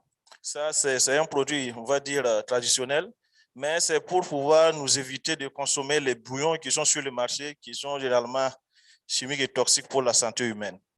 On peut poursuivre. Aussi, il y a des procédés de fabrication des différents produits, que ce soit parce que le centre est spécialisé actuellement sur 3 spéculations, à savoir la mangue, l'oignon et la tomate. Donc, au niveau du département technologie alimentaire, il y a eu des procédés de fabrication pour valoriser justement ces produits-là pendant les périodes de soudure, pour pouvoir répondre aux besoins pendant les périodes de soudure. Donc, on a entre autres le procédé de fabrication de la pulpe de mangue stabilisée, la fabrication des conserves de mangue, c'est justement pour permettre aux usines, aux entreprises qui exercent ce travail, l'activité de transformation en jus, en mangue, ceci et autres, de pouvoir disposer de matières premières après la campagne de mangue. Donc, ces besoins sont répondus à travers ces différentes formes de conservation et de procédés de fabrication. Voici, il y a aussi le procédé de séchage de l'oignon. C'est de présenter ces deux formes. Il y a ce qui est pré-traité au sel et puis les bulbes de loyaux, bulbes séchés. Tout cela, c'est comme je le disais, c'est pour répondre aux besoins des populations après les campagnes de production. On peut poursuivre? Bon, il y a le procédé de fabrication de confit doyon, mangue confit, c'est toujours dans la même logique, hein, c'est toujours, comme je le disais, répondre aux besoins et diversifier aussi, et on va dire, les produits issus de la mangue et de l'oignon. C'est pour cela que ces différents procédés ont été développés pour pouvoir valoriser davantage et puis dégager de la plus-value pour les différents acteurs qui interviennent. Prochain slide. Ici, on peut voir au niveau du point 12 des prototypes de cyclobuteuses qui ont été mis au point. Là, c'est pour pouvoir réduire la pénibilité du travail et puis aussi réduire l'utilisation des insecticides de synthèse et des herbicides de synthèse. Donc, ces prototypes ont été mis au point pour justement travailler le sol de sorte à ne pas avoir recours aux produits, aux pesticides de synthèse. Aussi, dans le cadre du projet de lutte contre les mousses de fruits, il y a des technologies qui ont été introduites, adaptées au contexte de nos différents agrosystèmes et la lutte intégrée, parce que pour répondre efficacement à ce fléau-là, c'est une combinaison de technologies qui doit être faite. Donc, à ce titre, il y a ce qu'on appelle la sanitation, il y a le témoin et puis le succès à pas qui ont pu être homologués et puis disséminés. Donc, c'est cette technologie qui est représentée au point 13. On peut poursuivre. Aussi, il y a un procédé de fabrication d'aliments pour les animaux à base des déchets de mangue. Il faut dire que cette technologie est l'une des technologies phares mises au point au niveau du centre parce que avec la problématique des mousses de fruits associées aux déchets issus de la transformation, et on avait un souci réel pour la préservation de l'environnement à travers tous ces déchets-là. Donc, ce procédé est venu valoriser davantage ces différents déchets pour l'alimentation des animaux qui est souvent aussi problématique pour les éleveurs. Et je précise qu'ici, pour pouvoir y parvenir, il y a un équipement qui est utilisé, qu'on appelle un broyeur-trieur, c'est protégé, c'est la raison pour laquelle on ne l'a pas présenté ici. Mais les spécialistes en la matière est dans la salle. Je crois que dans les échanges, il pourra y revenir pour donner de plus amples d'informations. Aussi, il y a une TAAT qui a travaillé sur un processus de fabrication des beignets de mangue. C'est-à-dire qu'à notre niveau, on ne dispose pas de la banane plantain. Donc, pour pouvoir trouver un substitut et puis répondre aux besoins des consommateurs au niveau urbain, elle a travaillé à mettre au point un procédé de fabrication des beignets à base de mangue. On peut poursuivre. Bon, d'autres résultats, on va dire intermédiaires, mais qui ont leur rôle dans le processus, c'est on a des extraits de substances naturelles qui ont été identifiés et puis testés, qui ont fait leur preuve pour lutter contre les prédateurs sur les légumes, notamment la tomate. Et il y a aussi la maîtrise de l'élevage des mousses de fruits. Parce que, comme je le disais tantôt, avec l'insectarium, on travaille à mettre au point des insectes stériles. Et pour cela, il faut d'abord élever les mouches pour pouvoir faire ce travail-là, afin de pouvoir faire les lâcher plus tard. On peut continuer. Aussi, pour la mangue, c'est pas pour le seul nuisible c'est pas la mouche seulement qui attaque la mangue, il y a la bactérie aussi du manguier. Et à ce titre, il y a un thésard qui a travaillé et dans le cadre de cette thèse, l'un de ses résultats, c'est l'identification de 2 accessions qui sont résistants à cette maladie-là. On peut poursuivre. Aussi, au niveau de l'Institut de technologie alimentaire, il y a une chambre froide solaire qui a été mise au point pour pouvoir répondre aux besoins de la conservation de ces fruits et légumes. Comme vous le savez, c'est des fruits frais et souvent pour la conservation, on a des difficultés. Et cette chambre froide a été mise au point pour pouvoir répondre à cette problématique.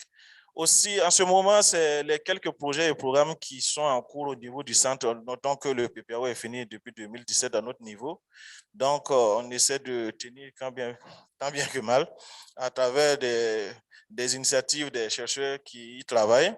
Donc, à ce niveau, il y a le TASPRO qui est en cours. Bon, il y a une convention de partenariat qui doit être signé. Il y a aussi CV, avec qui aussi une convention doit être signée pour travailler sur produire des légumes sains.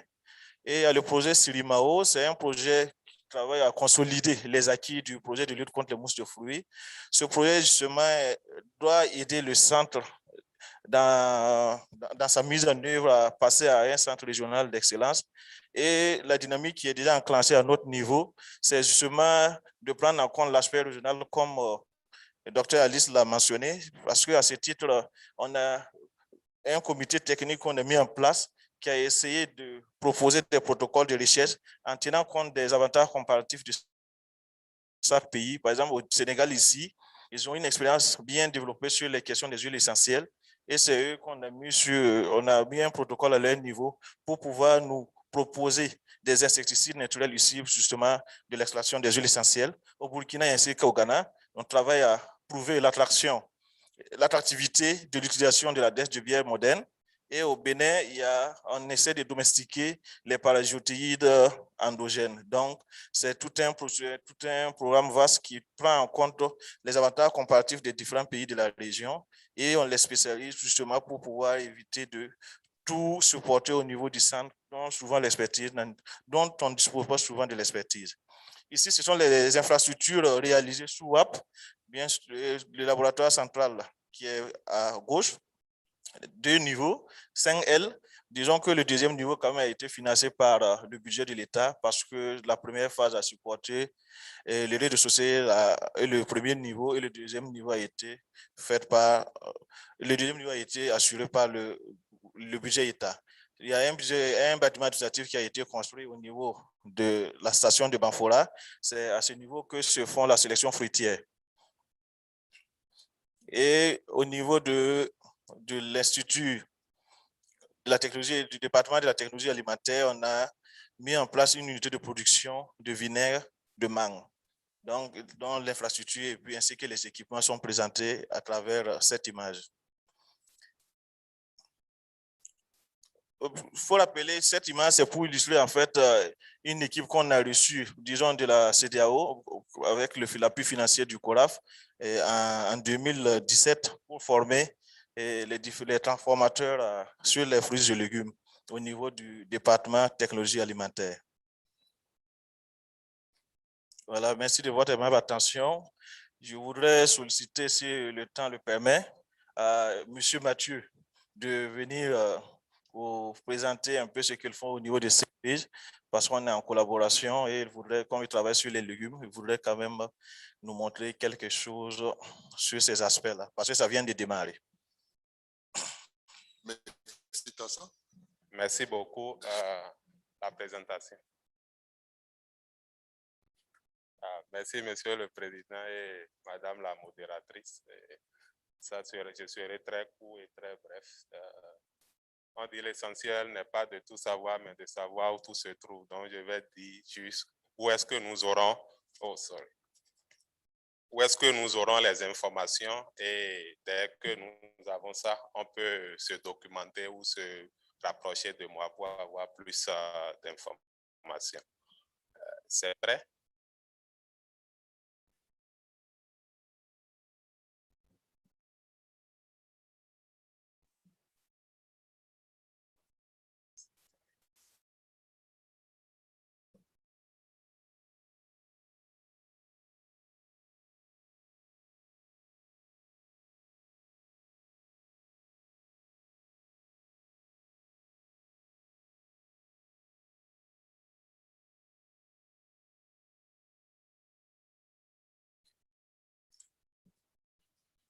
OK.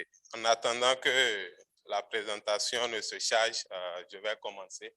Je m'appelle Mathieu Ayena, je suis assistant de recherche au niveau de WATEF, au World Vegetable Center basé au Bénin. Donc, World Vegetable Center, c'est un centre de recherche international qui est exclusivement spécialisé sur la recherche sur les légumes. Donc, notre siège est en Taïwan. Nous avons des antennes un peu partout dans le monde et surtout en Asie et en Afrique. En Afrique, nous avons 3 centres régionaux, un au Mali, un au Bénin et un en Tanzanie. OK, donc voilà. Next. OK. Donc, ici, je suis là ce matin pour présenter quelques-unes de nos innovations et technologies. Et nous travaillons beaucoup sur les semences améliorées, la tomate, aussi bien les légumes exotiques que traditionnels, l'amarante et tous les autres. Donc, voilà quelques variétés de tomates avec les zones de production qui leur sont appropriées. Et la plupart de nos variétés actuellement portent la résistance au flétrissement bactérien, qui est une maladie très dangereuse pour la tomate. Vous pouvez avoir des pertes de l'ordre de 100% si vous produisez des variétés sensibles. Donc voilà, on a aussi des variétés de piment, aussi bien le piment vert, le habanero, que le piment long, le chili. Et ces variétés-là, voilà, ce n'est pas assez clair compte tenu de la distance, mais la présentation vous sera laissée et vous verrez de plus près ce que nous avons. Ce qui est intéressant, c'est qu'en visitant notre site, vous aurez les informations sur toutes ces variétés-là, comment les obtenir pour faire de la recherche ou pour faire intégrer dans vos programmes de sélection si vous êtes dans le secteur privé. Donc, next. En dehors des variétés améliorées, nous avons d'autres technologies. Je vais mettre l'accent surtout sur le greffage. Le greffage au niveau de la tomate, ça se fait, et surtout pour lutter contre les maladies inféodées au sol. Quand on prend le flétrissement bactérien, nous avons pu identifier des porte-greffes qui sont très résistantes, mais dont la productivité dans nos conditions agroécologiques est faible. Donc, ce qu'on fait, c'est de les utiliser comme porte-greffes et de greffer des sillons, des variétés qui sont performantes dans nos conditions. Et ça, c'est une opportunité surtout pour nous les jeunes de se spécialiser dans la plantule. Les plantules qui sont bien vigoureuses que nous pouvons vendre directement au maraîcher et leur enlever ce fardeau de conduire la pépinière eux-mêmes avec tous les risques qui s'y affairent. Donc, c'est un point de spécialisation. On a aussi une technologie pour la conservation post-récolte qui a été améliorée à différents niveaux. Et les jeunes peuvent se spécialiser au niveau de cette technologie-là, les construire au niveau communautaire et pouvoir conserver et prolonger la durée de conservation sur tous des légumes feuilles qui, en une journée, normalement, se fanent. Mais avec ça, vous pouvez prolonger de 3-4 jours.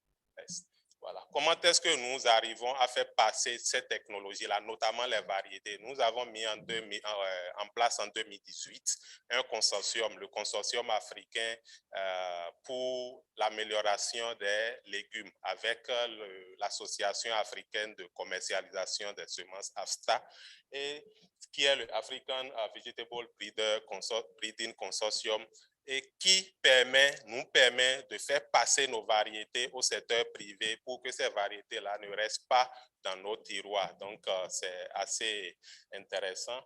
Et next slide. Au niveau de l'AfDB, ce que nous faisons pour les membres, en tant que bénéficiaire ou en tant que membre de AfDB, vous avez un certain nombre d'avantages, notamment les rencontres annuelles que nous organisons. Vous êtes invités pour visiter les sites de nos essais et aussi avoir un premier contact avec des variétés qui ne sont pas encore mises sur notre site, qui sont encore à l'étape d'évaluation préliminaire de rendement. Donc, dès que vous avez accès à ces variétés-là, vous avez 1 an d'exclusivité pour pouvoir l'intégrer dans votre programme de sélection ou même le faire passer comme variété si cela vous semble intéressant. Donc, en 1 an, pour la tomate, vous pouvez faire beaucoup de choses, au moins 3 cycles, et faire des croisements et générer des hybrides et avoir un avantage compétitif sur vos concurrents ou ceux qui ne sont pas membres de cette organisation-là. Donc, on développe aussi des projets collaboratifs. Vous pouvez commissionner des projets auprès de WATEF. On a l'expertise pour faire de la sélection, mais toutes les compagnies semencières, surtout au niveau africain, n'ont pas toujours cette expertise-là de faire de la recherche fondamentale d'abord. Et nous, on prend ce fardeau-là, on fait les travaux préliminaires, on vous donne le matériel que vous pouvez directement utiliser dans vos croisements. On a aussi des opportunités de formation et Voilà, si vous avez besoin de plus d'informations sur le FVPC, le type de membership, nous en avons deux, les membres associés, les membres pleins. Les membres pleins ont tous les avantages, les membres associés ont certains avantages, mais pas tout. Donc, pour plus d'informations, vous pouvez me contacter, mais mon email est là et je vais vous donner toutes les informations dont vous avez besoin. Vous pouvez aussi visiter notre site web, World Vegetable Center, vous mettez ça dans Google, le site va s'afficher et vous pouvez consulter toutes les informations. Donc, merci beaucoup, Monsieur le Président. Et merci. Yeah, thank you very much, Matthew. That was excellent and really a summary of what I have been expecting. He gave 3 good technologies and now dwell on the technologies. He talked about the varieties they are developing, the grafting technology for seed production, and the conservation of products. So then thank you also, the first presenter. He also gave us different approaches in which the partnership is really well explained to scale their technology, develop also technology. In fact, these are the type of presentation I have been expecting and appreciate. Thank you again, WATEF, for being so direct with some few technology. I know they have so many technologies, but limiting to 3 good technologies, I think it is a way to go. Thank you very much. Please, if we have questions, observation, let's take 3 maximum. We are far behind time. Okay.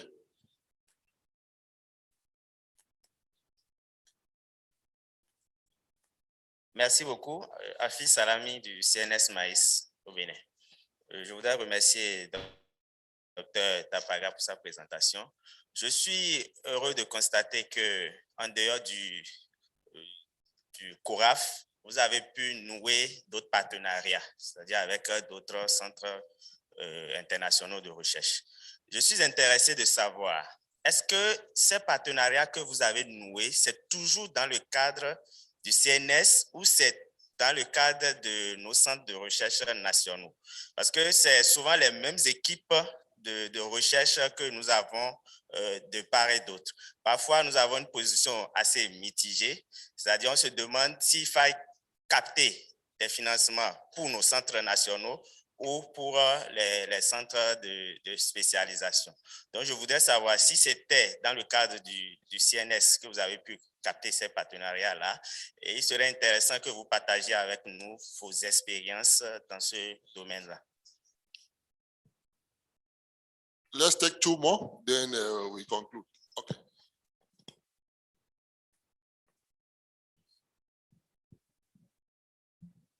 Ok, merci beaucoup. Moi, c'est Dr Nouro Abdou du CRS Élevage, Niger.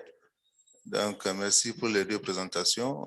Moi, j'aimerais savoir le sens de collaboration. Comment le CNS Fruits et Légumes collabore avec le projet là? Parce que pour nous, c'est un travail qu'on a demandé, comme si le travail, c'est un travail du CNS Maïs, CNS Fruits et Légumes que le projet est en train de faire. Est-ce que vous travaillez ensemble? Le projet, est-ce qu'il est logé au niveau de l'INRA? Ou bien c'est un projet à part? C'est quel organisme, tout ça là? Parce que dans le même pays, on voit qu'il y a un programme ou un projet qui travaille à part, il y a le CNS Fruits et Légumes qui travaille à part. Donc, comment vous collaborez alors? Merci. Yeah, the last question, please. Should we give... Okay, I think he's the only one left. Merci donc pour la présentation sur le CNS Fruits et Légumes. Je crois que les résultats auxquels le CNS Fruits et Légumes est arrivé a été apprécié ici, à Kimfad, même en 2018, quand un producteur ou un exportateur de mangue sénégalais ici, qui avait témoigné que auparavant, les mangues qu'ils exportaient pouvaient être facilement déclassées au port uniquement par rapport à la mauvaise qualité dont les mouches, surtout les mouches sur la mangue. Alors, est-ce que vous êtes arrivé à une technologie de lutte contre la mouche de la mangue qui est diffusable aujourd'hui? C'est-à-dire qu'on pourra, à partir d'une fiche technique peut-être, essayer d'améliorer donc la production de mangue à partir de ce travail-là. J'ai noté également que vous êtes arrivé à mettre en place une technologie même de greffage sur les tomates. Est-ce que vous tenez compte de la mise en marché des tomates? Parce que finalement, nous, au Tchad, c'est finalement les commerçants, les vendeuses de tomates nous ont imposé une variété. La variété qu'elles peuvent conserver, vendre au moins sur 2 jours. Parce que vous savez qu'en période de vraiment de points de production de tomates, des fois même, les invendus, on les jette même. Alors qu'il y a une variété qu'elles ont pu identifier, qu'elles peuvent revendre sur 2 jours successifs. Alors donc, toujours été que quand on travaille sur du matériel comme ça, il faut vraiment lier ça à la mise en marché. C'est que vous savez que dans nos pays, on n'a pas trop comment on appelle, des dispositifs de froid pour pouvoir conserver longtemps les fruits comme ça.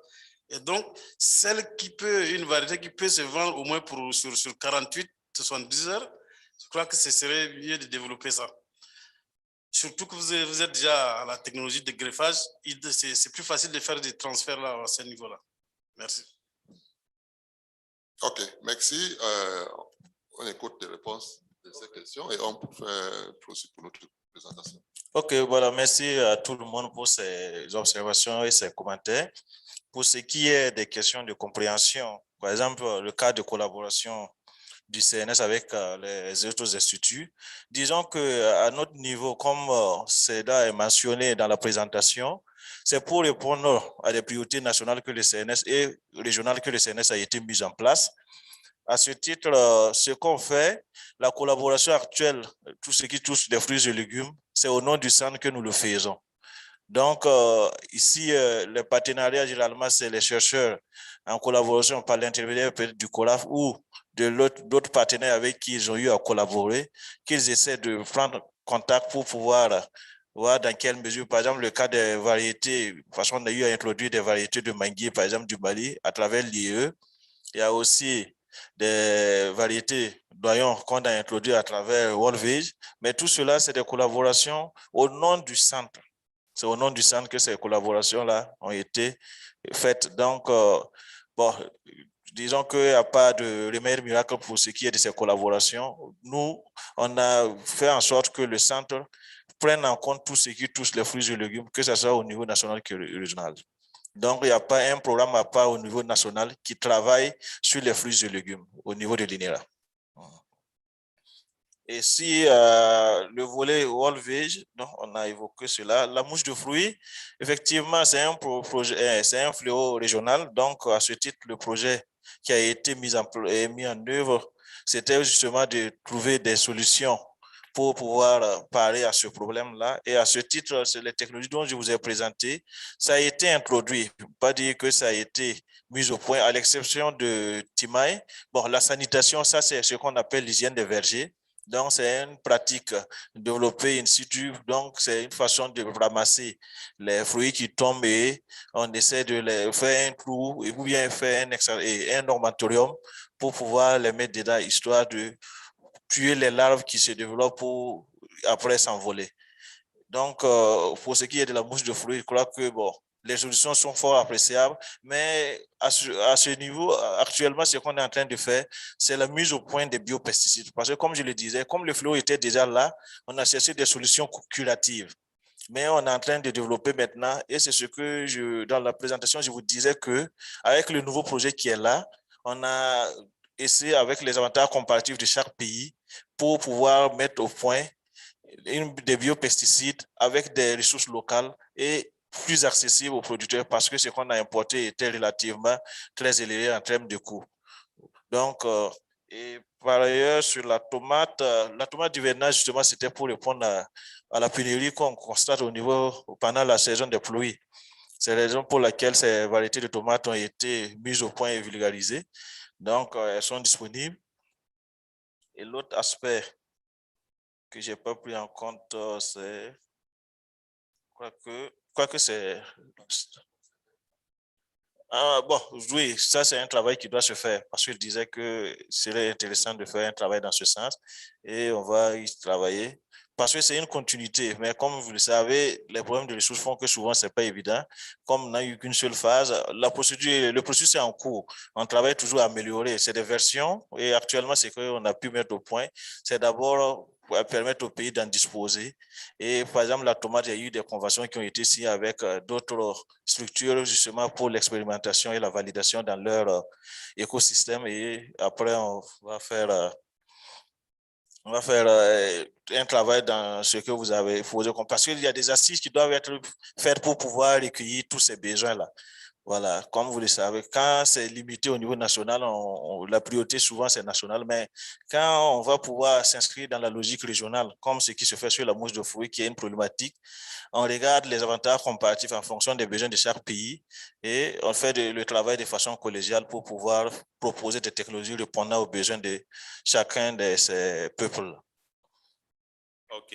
Brièvement sur le greffage, oui, c'est pour pouvoir répondre même aux préférences des acteurs que le greffage a été introduit. Comme je l'ai dit, les pots de greffe sont résistantes, mais dans nos conditions, lorsqu'on prend le Bénin, la productivité est faible et aussi la qualité des fruits n'est pas ce que les consommateurs recherchent vraiment. Donc, on utilise ces variétés résistantes comme pot de greffe et les sillons, c'est les variétés qui sont préférées par les consommateurs. Donc, s'il faut transposer cette technologie au Tchad, on vient avec notre pot de greffe ou les variétés résistantes, s'il y en a localement, qu'on peut utiliser comme pot de greffe. Et ce que les commerçants veulent, on l'utilise maintenant comme sillon. Et c'est ça qui porte les fruits. Et c'est la caractéristique des sillons que nous voyons au niveau des fruits et non du pot de greffe. Ouais, donc, pour ce qui concerne la durée de conservation, il y a actuellement des tomates, dès que c'est récolté à l'étape ou au stade approprié, vous pouvez les conserver sur plus de 15 jours avant de commencer à voir les pourritures. Donc, c'est un objectif de sélection sur lequel nous travaillons. On ne développe plus de variétés gorgées d'eau qui se conservent juste un ou 2 jours.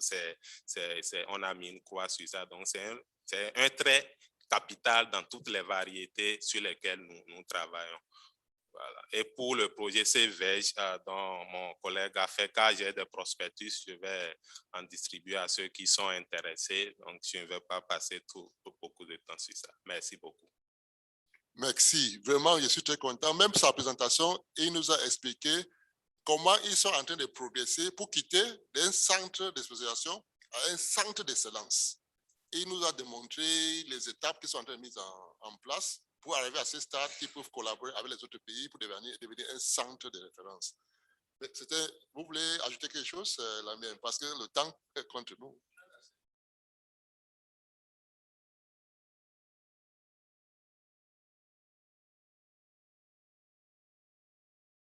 Que les gens comprennent bien. La question qui a suscité mon intervention, quelqu'un a dit qu'en dehors du CORAF, est-ce que vous collaborez avec? Non. Le CORAF, c'est un dispositif de 9 centres. Dans ma présentation, j'ai fait 4. On a même 3 nouveaux centres qu'on va ajouter à ça. Un dispositif qu'on a mis en place avec le stade, au démarrage, Centre national de spécialisation, où on est en train de renforcer les capacités, infrastructures humaines et équipements, et puis pratiques de la régionalité pour qu'ils deviennent des centres régionaux d'excellence. Et notre accompagnement se traduit, je vais prendre 2 cas précis, où nous sommes en train de faire un travail d'arrière-plan, que même les centres ne sont pas au courant. Nous sommes en train de mobiliser fortement les centres CJ et autres institutions de recherche avancées pour qu'ils entrent vraiment en partenariat avec nos centres. On a fait un tableau où vous allez voir sur chaque centre qui correspond à chaque centre CJ, à quel centre il peut collaborer. Et nous sommes en interaction active. Par exemple, le cas de WATEF, là, hein, actuellement, nous sommes en discussion. Vous suivez nos réunions en ligne. Donc, c'est le CORAF en train d'accompagner le dispositif et notre objectif, c'est d'amener tous ces centres à devenir des centres d'excellence. Le deuxième façon d'opérer pour nous, c'est de mobiliser des ressources pour ces centres. Quand nous avons des opportunités qui ont trait à leur domaine de spécialisation, nous convergeons ces ressources vers le centre. Et donc, le projet fruits et légumes dont il a parlé, c'est un des cas. Actuellement, nous sommes avec l'aquaculture et WordFish en train de finaliser. Celui qui va présenter tout la céréales sèches, les projets habits, les projets pairs, c'est notre travail. Et la CEDEAO aussi est dans cet accompagnement, que quand il va mobiliser des ressources qui portent aussi sur le domaine de spécialisation d'un centre, il va converger aussi ces ressources vers ces centres. Donc, c'est ce dispositif que nous sommes en train de mettre et de consolider.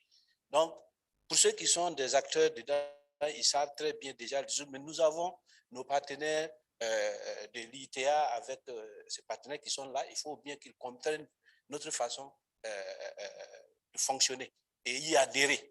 Voilà, c'est ça qui est notre objectif majeur. Merci. Yeah, c'est pour... OK.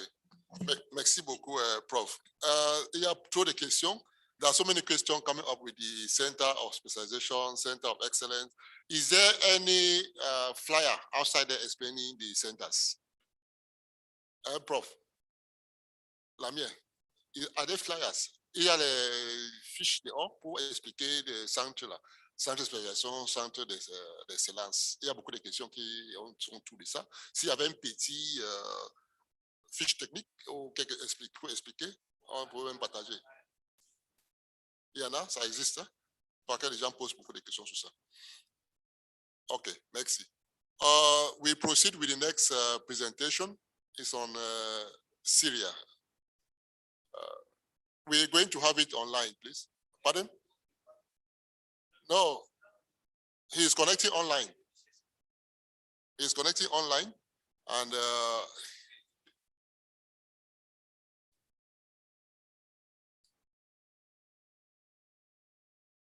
so he's going to present on dry cereals and associated crops. I think he has his presentation here. What do we do to proceed?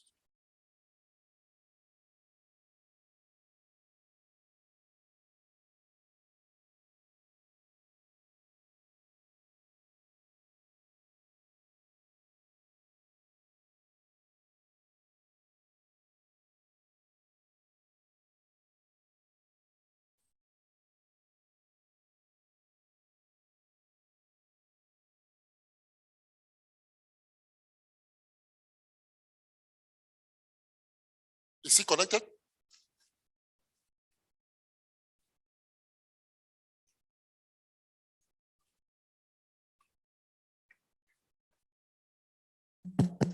Madame Dramé, si vous nous entendez, il faut nous faire signe, parce que nous cherchons à voir si Guido est connecté.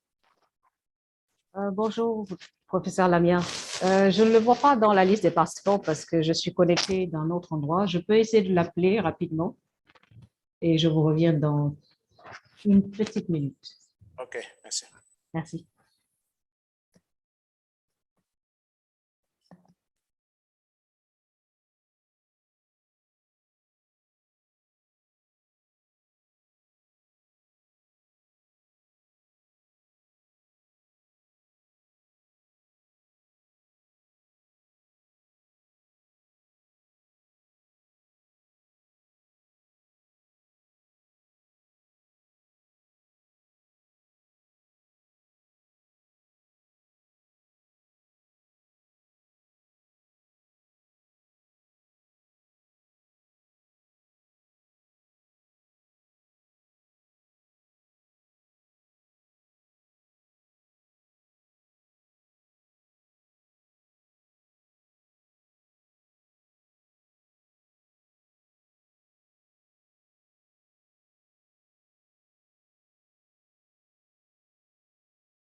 Okay, please, we'll proceed. I think we'll get the dry cereals after coffee break.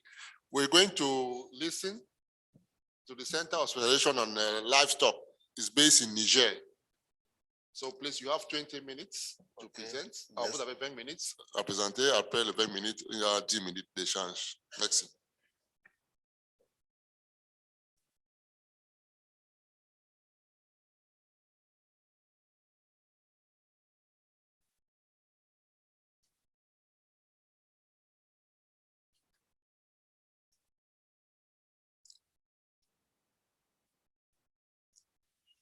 Ok, merci, Monsieur le Président.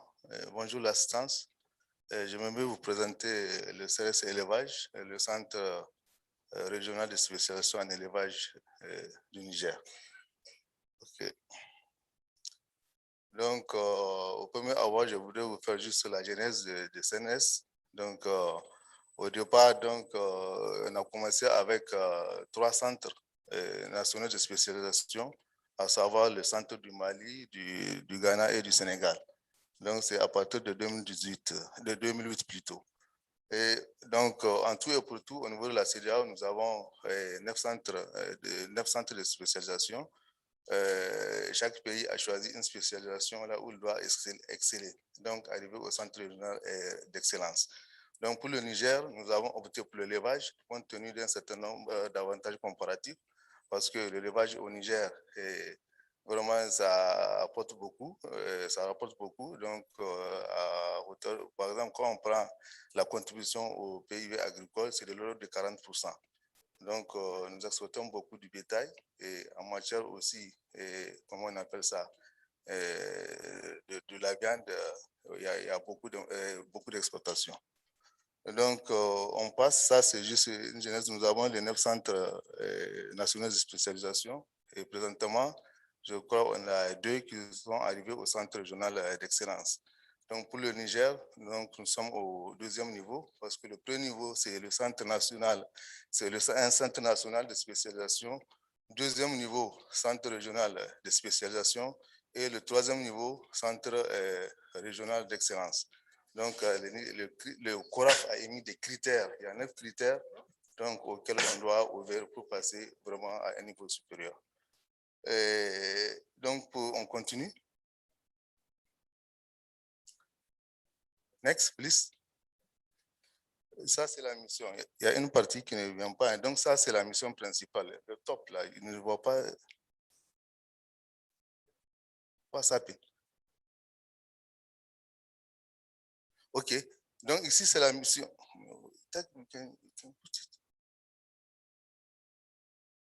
Sorry. Oui, on ne voit pas le titre. C'est en haut?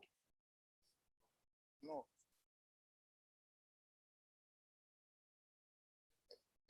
Non, on ne voit pas le titre. Yes. Bon, ça, c'est la mission même principale du centre. La mission principale du centre, vraiment, c'est de renforcer les potentialités du Niger pour le développement du secteur de l'élevage, en même temps, les potentialités des systèmes nationaux de recherche agricole de la sous-région. Ça, c'est la mission principale du centre. It's okay, I think.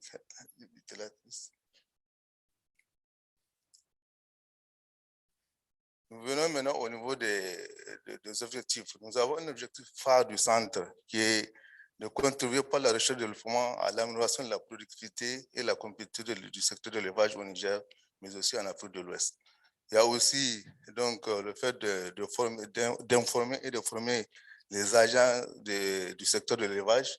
Il y a le partenariat aussi, développer le partenariat avec les institutions de recherche sous-régionales et internationales qui interviennent dans le secteur de l'élevage. Il y a aussi le partage maintenant des résultats de recherche avec les autres pays. Ça, c'est les différents objectifs du centre. Next. Donc, ça, on vient maintenant au niveau du domaine d'intervention. Donc, nous avons 5 programmes de recherche au niveau du centre. Donc, le premier programme, c'est sur la biodiversité et l'amélioration génétique. Là, c'est confié surtout à l'université de Niamey, donc en tant que membre du centre.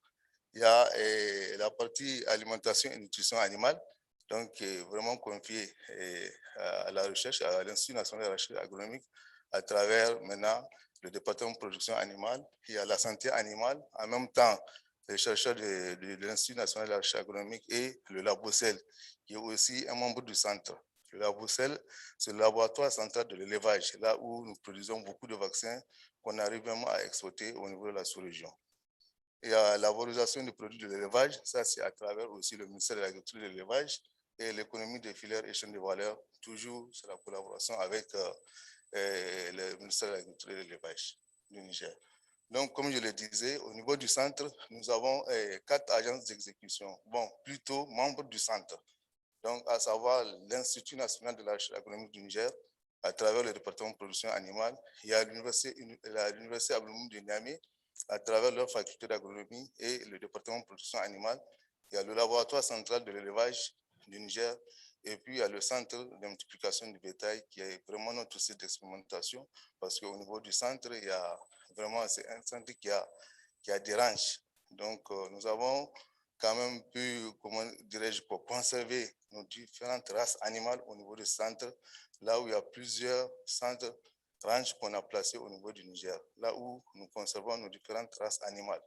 Donc, vous savez très bien que le Niger regorge vraiment d'une ressource génétique extrêmement importante, ressource génétique animale, que ce soit le petit ruminant et le gros ruminant. Bon, maintenant, à part aussi l'université Abdoumouni de Niamey, donc ça, c'est à la création du centre. Maintenant, comme il y a eu d'autres universités au niveau du Niger, donc nous collaborons aussi avec les facultés d'agronomie des autres universités du Niger, à savoir l'université Clodo de Maradi et l'université de Tlaveri. Donc, toujours à travers le département de production animale. Oui, next.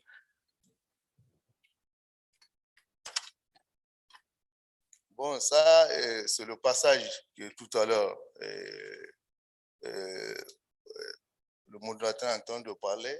Donc, ça, c'est comment on doit passer au centre régional d'excellence. Donc, au démarrage, c'était le centre national de spécialisation. Donc, on devrait évoluer au centre régional de spécialisation et enfin au centre régional d'excellence. Donc, pour le moment, le Niger, après une évaluation commanditée par le CORAF en 2018, je crois, on a pu accéder au niveau du centre régional de spécialisation en élevage. Donc, qu'est-ce qui s'est passé? Donc, il y a eu quand même un renforcement de capacité tant du point de vue formation et infrastructure de recherche. Donc, on devrait faire en sorte vraiment qu'il y ait un environnement adéquat pour pouvoir mener la recherche. Ce qui fait que, du point de vue infrastructure, on regarde l'université Abdoumouni de Niamey, donc nous avons un laboratoire d'insémination artificielle, là où on a vraiment équipé en matériel d'insémination artificielle. Et quand on vient au niveau de l'INRAN, donc nous avons mis en place un laboratoire d'alimentation et nutrition animale, vraiment de pointe là où on a tout, donc toutes les analyses, comment dirais-je, analyses pour connaître la composition alimentaire des aliments. Donc, c'est là-bas qu'on fait. Et il y a certains mêmes projets, beaucoup, et même au niveau de la sous-région, qu'on sollicite ce laboratoire d'alimentation animale de l'INRAN. Ça, c'est à l'INRAN. Quand on regarde maintenant avec l'autre membre, le Labocel, donc on a eu quand même à mettre en place des lyophilisateurs. Donc, comment faire en sorte d'améliorer la production de vaccins? On a eu même à créer un laboratoire U2, donc c'est un laboratoire pour la production de vaccins de Newcastle. Donc, présentement, le laboratoire fonctionne et puis on tend quand même d'ici la fin de cette année à produire le premier vaccin contre la Newcastle, le vaccin U2. Quand on regarde au niveau du centre de multiplication du bétail, donc il y a eu pas mal d'infrastructures qui ont été investies.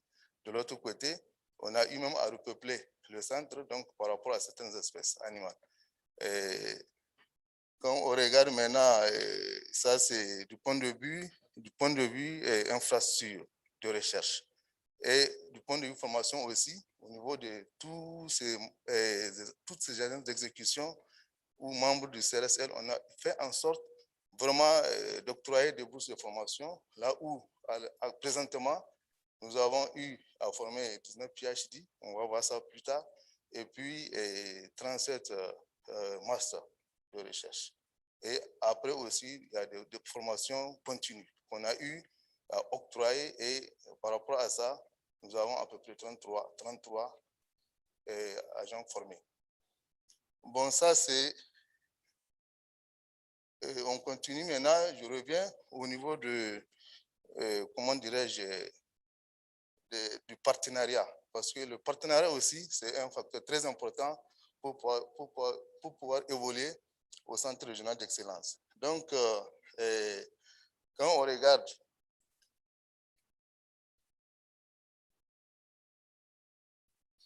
tout ce qu'il y a ici en jaune,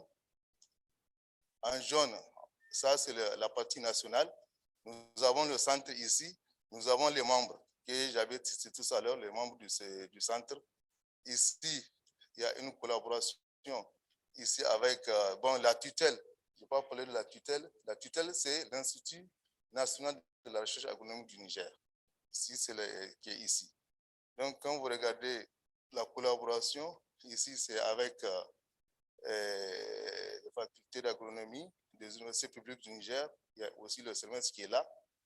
Et ici, nous avons les réseaux et associations sur l'élevage, comme le RECA, donc le CAPAN et autres là. Ici, ces réseaux, parmi ces réseaux, donc nous avons des structures, quand même, c'est des structures parties prenantes du centre ici. De ce côté, ça c'est le ministère de l'Agriculture et de l'Élevage à travers la Direction générale de production et industrie animale, la Direction générale des services vétérinaires. Nous avons aussi le Conseil national de recherche agronomique. Vous voyez? Quand on regarde ici, c'est la collaboration avec le projet au niveau interne. Donc, la situation est ce qu'elle est. Après, merci. La situation est ce qu'elle est. Parce qu'après, maintenant, à la fin du PPAO, on a fait en sorte quand même de tisser de collaboration avec, avec certains projets de la place. Donc, ils nous sollicitent quand même quand ils ont des projets et des activités de recherche. Donc, on fait des conventions avec eux et puis on arrive à mettre en place les activités qu'ils ont sollicitées. Maintenant, on revient au niveau international. Ici, c'est le CORAF, ça, c'est le barreau de fonds ici, la FAO, la CEDEAO et le MOA. Donc, quand on regarde ici, ça, c'est les universités, par exemple, il y a l'université Cheikh Anta Diop, l'université de Calavi, l'université de Liège, l'université de Lomé. Ici, on a eu à mettre des étudiants au niveau de ces universités. Et donc, on a eu pas mal de formations de master et de doctorat. Avec l'université de Liège, on a eu à collaborer quand même à travers un projet sur la Newcastle. Donc, nous avons vraiment une collaboration avec ces institutions.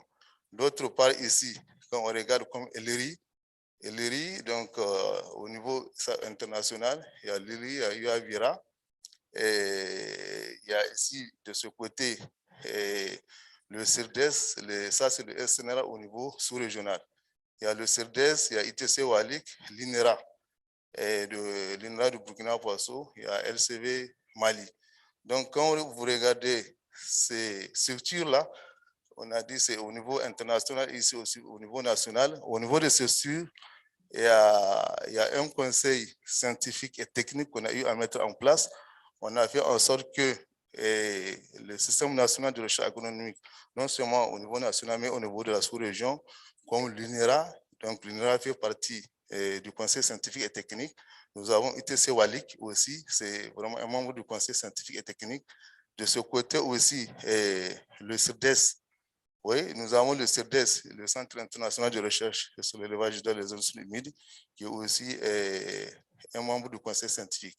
Le LIRI aussi, en tant que Centre international de recherche sur l'élevage, vraiment c'est un membre du conseil scientifique du centre. Vous voyez, donc la collaboration, on a fait en sorte qu'il y ait des systèmes nationaux de recherche agricole, donc qui travaillent sur l'élevage, donc au niveau de la sous-région, et puis des institutions de recherche internationales et sous-régionales. donc qui font partie du conseil scientifique et technique du centre. Donc ça, c'est la collaboration et certaines universités européennes, il y a eu des conventions là où on a eu à placer nos étudiants de PhD et de master. Next. Bon, un autre point aussi très important, c'est l'organigramme. Donc là aussi, c'est une exigence pour pouvoir évoluer. Donc on a un organigramme fonctionnel du centre. Ça, c'est la gouvernance du centre. Quand vous regardez ici, au niveau vert, ça, c'est la coordination même. Au niveau de la coordination, ici, nous avons des points focaux, des membres du CRSL qui sont ici. Donc, chaque membre du CRSL a un point focal au niveau de la coordination. Nous avons une cellule qualité. Ça, c'est par rapport à la démarche qualité qu'on a eu à entamer. On va voir ça plus tard. Donc, la démarche qualité, c'est apparemment donc le dernier critère qui devrait nous permettre d'accéder au centre régional d'excellence. Donc, nous avons eu à entamer cette démarche qualité. Donc, avec le PPAO, on a fait la formation, il nous restait juste l'évaluation. On devrait accréditer le laboratoire, le LaboCell, donc par rapport à la norme ISO 17025, et puis certifier même le centre par rapport à la norme ISO 9001. Donc, on a fait déjà le processus. Ce qui nous reste, c'est juste l'évaluation. Après, le fonds est fini. Donc, maintenant, ça, c'est une parenthèse que je devrais parler en haut. Et maintenant, quand on revient toujours au niveau du programme, de l'organigramme, ici, nous avons un comité, ça c'est en dehors, un comité des directeurs des agences d'exécution qui sont les membres. Ici, nous avons aussi un comité de responsables des structures parties prenantes qu'on a mis en place. Il y a le conseil scientifique et technique ici. Il y a le conseil régional de pilotage, aussi vraiment un organe très important pour pouvoir évoluer. Bon, pour le moment, ça nous reste. On n'a pas mis en place quand même le conseil régional de pilotage. Ça devrait être constitué quand même par les différents ministères vraiment de l'Afrique de l'Ouest. Ici, ça c'est au niveau externe. Quand on regarde de ce côté, ça c'est la direction générale de NERAN, en tant que tutelle. Il y a la direction administrative et financière, tout est géré par l'Institut national de la recherche économique. Il y a une cellule informatique. De ce côté, nous avons une cellule de recherche et cellule innovation et technologie, donc avec les membres du centre. Bon, en tout cas, c'est ça l'organigramme et ça fonctionne comme il se doit. Mais après la chute du PPAO, après la fin du PPAO plutôt, donc on a eu quand même un peu de soucis à pouvoir évoluer par rapport vraiment à faire fonctionner cet organigramme. Next.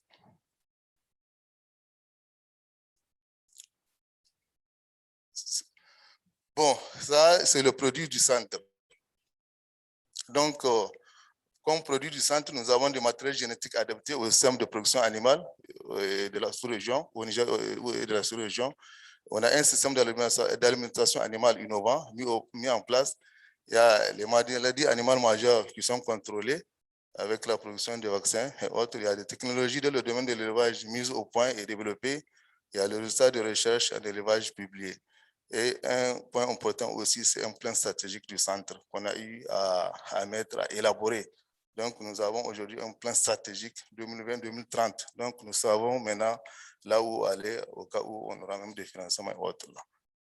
Next. Ça, nous avons des technologies. Donc, nous avons beaucoup de technologies, non seulement sur l'alimentation animale, sur la caractérisation de nos espèces animales, et il y a aussi la fabrication des clichés, fabrication des viandes boucanées, le fromage. Il y a pas mal de technologies qu'on a eu à générer avec le PPAO. Donc, pour vraiment cette fois, comme on nous a demandé juste d'avoir 3 technologies, nous avons ciblé la fabrication de blocs multinutritionnels densifiés. Il y a une technologie aussi sur l'alimentation de la volaille à base du sorgho, une technologie sur maintenant le tableur. Le tableur, on a mis au point un tableur juste pour la formulation d'aliments volailles. Donc, comme nous avons toutes ces technologies sous forme de posters, après vous allez voir ça au niveau du poster, on va vous expliquer ça. Next. Bon, la première technologie, c'est le bloc multinutritionnel densifié. Vous savez très bien pourquoi on a initié cette technologie. On a pensé quand même au Sahel, on a des problèmes d'alimentation, surtout en période de soudure. Et on a dit donc qu'il y a une vraiment rareté d'alimentation, et non seulement du point de vue quantité, mais du point de vue qualité aussi. Donc on a dit, au moins où il y a la production en quantité juste après les récoltes, on peut faire en sorte qu'il y ait des productions énormes de blocs.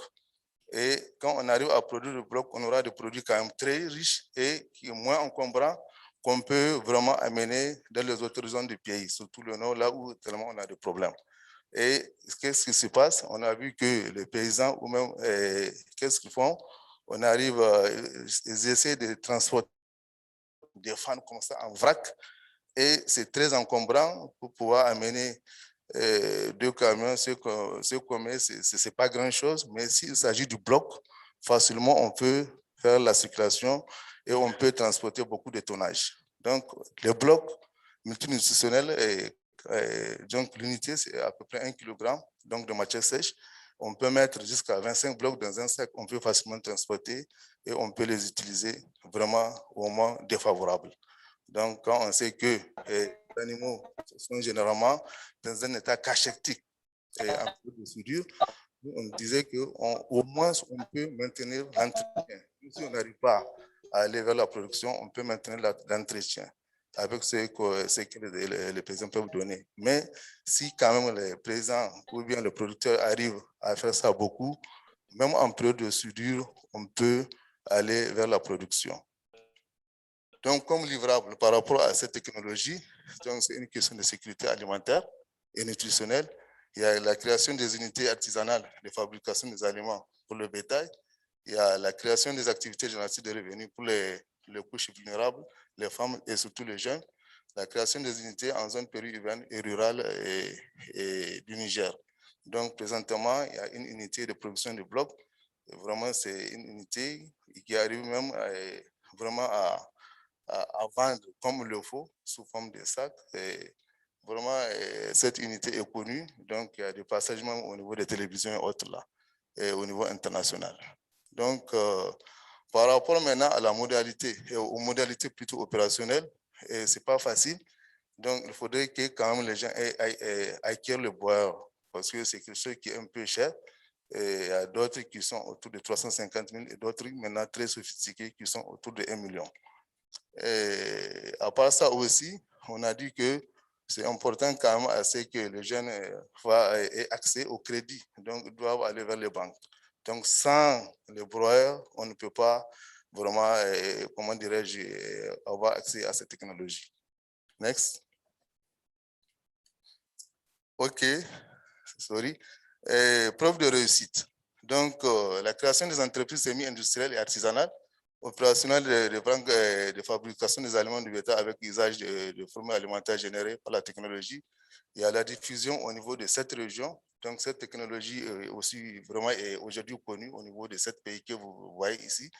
Et il y a aussi, donc, comment on appelle ça, la vente des broyeurs. Donc, que ça soit au niveau national et au niveau sous-régional, au lieu de 1000 broyeurs, donc ça c'est au niveau même national. Il y a maintenant des centres de formation qu'on a eu à faire au niveau national et au niveau sous-régional. Docteur Nuro, s'il vous plaît. Merci. OK, merci. Donc, c'est rapidement. Le reste, c'est pas grand-chose. Next, please. Bon, ça, on continue. Ça, c'est par rapport au courtage. Conclusion par rapport à cette technologie. Donc, je l'ai déjà dit. On continue. Donc, on vient maintenant à la deuxième technologie, alimentation de la volaille par le sorgho. Ça, par rapport à cette technologie qu'est-ce qu'on fait? On a vu généralement chez nous, on utilise toujours le maïs. Et le Niger, on ne produit pas du maïs. Vous voyez, donc c'est des cultures de cases, comme on le dit. Et on a dit, pourquoi pas maintenant songer à substituer le maïs par le sorgho, parce que le sorgho est produit beaucoup au Niger. Donc, on a fait en sorte de faire une expérimentation là où on a vu que vraiment le sorgho peut substituer le maïs. Donc, là, automatiquement, on est allé avec 5 variétés de sorgho que le Niger produit. Et on a essayé de voir maintenant les performances zootechniques de ces variétés de sorgho et on a pu choisir quand même le meilleur. Et c'est ce que présentement nos producteurs utilisent. Vous voyez comme livrable. Et on a vu déjà l'adoption de cette technologie par plusieurs fermes au niveau national et plusieurs producteurs aussi au niveau national. Donc, on voit qu'il y a déjà un engouement des fermes sémencières à produire ces variétés qu'on a eu à mettre en œuvre, donc dans le cadre de l'alimentation de la volaille. Et maintenant, l'accès de cette technologie, vraiment, c'est à travers les fiches techniques. On continue. Ça, c'est la dernière technologie. C'est le tableur ouest-africain de formulation d'aliments, qu'on appelle TOAFA. Et si vous savez très bien, c'est clair, donc l'alimentation contribue à hauteur de 50 à 60% de la charge d'exploitation. Et qu'est-ce qu'on constate? Et à chaque fois que les fermiers formulent leur alimentation, c'est sous forme de tâtonnement. Souvent, on ne tient pas compte de la qualité nutritive des aliments ni le prix. Et d'autre part aussi, les tableurs qui sont sur le marché sont surtout à base des ressources vraiment non alimentaires non locales. Nous, on a fait en sorte au niveau de la sous-région, au niveau national et même de la sous-région, de collecter et d'étudier la valeur alimentaire de nos ingrédients alimentaires. Donc, c'est par rapport à ça, on connaît le coût, on connaît le prix et on s'est dit qu'aujourd'hui, on peut nous-mêmes formuler nos aliments sur la base des aliments locaux. Vous voyez? Donc, quand on regarde au niveau du tableur, donc c'est les aliments locaux qui sont dedans avec leur valeur nutritive. On part maintenant, on sélectionne jusqu'à aller maintenant à avoir une formule qui est adéquate. Et dans cette formule, on va vers la fin déjà que, comment on appelle, on a fait en sorte de tenir compte des tanins, de taux de tanins, comme il y a le sorgho et autres. Le taux de tanins est connu, la valeur alimentaire, les valeurs alimentaires sont connues. Et après la formulation, on essaie de voir le prix aussi, vraiment de cette ration, et on applique, on adapte. Donc ça, c'est le rôle du tableur. Et aujourd'hui, au niveau des universités, on essaie de faire des cours donc, sur ce tableur. On apprend ça aux étudiants et en même temps les fermiers, donc les fermiers avicoles. Et aussi, ils arrivent maintenant à écrire cette technologie. Next, c'est la fin. Ok, oui, c'est bon. Next. Je crois que c'est... Oui, donc, comme le temps est fini, c'est presque fini, je m'excuse. Oh oui, donc ça, c'est les perspectives de comment acquérir des financements, parce qu'on a vu qu'après le PPAO, on n'a plus de financement.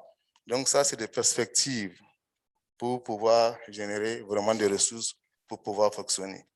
Donc, peut-être que ce n'est pas la peine de lire. Voilà, on a dit que les revenus, donc, les tirer des plans des affaires des membres, donc on a fait en sorte qu'il y ait des plans d'affaires avec les agents d'exécution. On a équipé leur laboratoire. Comment maintenant avoir un pourcentage par rapport vraiment aux recettes qu'ils génèrent. Il y a eu les taxes d'exploitation qu'on a eu à proposer, si possible. Il y a le financement de projets des divers bailleurs de fonds. Il y a le fonds issu de FISAN, ça c'est la facilité 3. Donc c'est un fonds destiné sur la sécurité alimentaire institutionnelle au Niger. Donc, et puis maintenant, il y a un dernier ressort, c'est le financement futur, le Food System Resilience Programme. Donc, c'est un programme qui va aider vraiment 5 pays, donc à savoir le Niger, qui sera mis en place dans 5 pays, le Niger, le Burkina, le Togo et le Mali. Et le Food System Resilience Programme va faire en sorte que le CNS accède aux centres régionaux d'excellence. nous sommes au centre régional de spécialisation et avec ce nouveau programme qui va démarrer certainement en 2022, donc ce programme va soutenir le centre pour pouvoir accéder au centre régional d'excellence. Je vous remercie. Merci beaucoup, Dr. Nourou. Nous allons passer sans plus tarder aux questions. Nous allons prendre juste 3 questions parce que nous avons déjà grignoté assez sur la pause café. Le temps nous a imparti. Merci.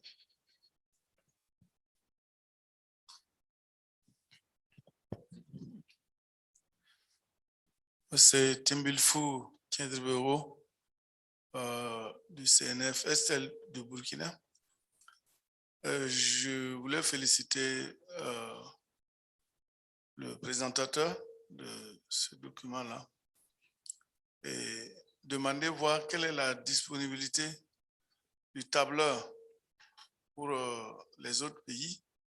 Est-ce qu'il y a des collaborations avec le Burkina et comment ce tableur-là peut être disponible? Parce qu'effectivement, un des gros problèmes de l'alimentation animale dans nos pays-là, c'est vraiment que dans beaucoup d'universités ou de centres de recherche, les formulations sont basées sur des tableurs venant d'ailleurs, alors que, comme il l'a bien dit, les ressources ne sont pas du tout les mêmes ressources. Ou alors, ces ressources-là ont été étudiées depuis les années 1977 et même avant, et alors qu'on a les moyens aujourd'hui d'actualiser les données à travers des outils comme ça qui peuvent permettre de booster l'élevage en avant. Et vraiment, moi, c'est un cri de cœur. Si ce tableau-là peut être partagé, ça sera en tout cas une très bonne chose. De plus, effectivement, je travaille sur des aspects de recherche d'aliments alternatifs aux aliments conventionnels qui sont devenus de plus en plus chers. C'est pour cela d'ailleurs qu'au Burkina, on a pu mettre au point, et le présentateur avant a souligné, pu mettre au point, valoriser les déchets de mangue et même de manioc pour pouvoir contribuer à l'alimentation donc du bétail. J'aimerais bien que le CCRS du Niger puisse jeter un coup d'œil sur ces technologies aussi qui peuvent aider l'élevage à aller de l'avant. Et si en tout cas il y a des ressources ou à chercher des ressources pour que nous puissions partager ces résultats-là dans la sous-région, parce que c'est un des points aussi clés donc, de l'évolution des CNS vers le sommet. Je vous remercie. Merci beaucoup. S'il vous plaît, il faut qu'on soit un peu court avec les questions. Nous sommes déjà très en retard. Des autres questions? S'il y en a, il n'y en a pas, on peut poser. Ok, merci. Bon, je me nomme Ouedraogo Nicole, je suis de SNV, Burkina Faso. Je vais aller droit au but sur ma question. C'est juste pour savoir, est-ce qu'il y a eu des recherches sur la maladie de la peste porcine? Voilà. Merci. Merci. La dernière question.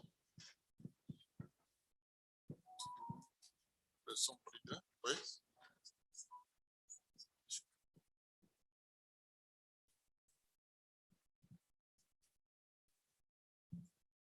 Ok, merci. Je me nomme Ablaye Gassou Diallo, sélectionneur sorgho au Mali.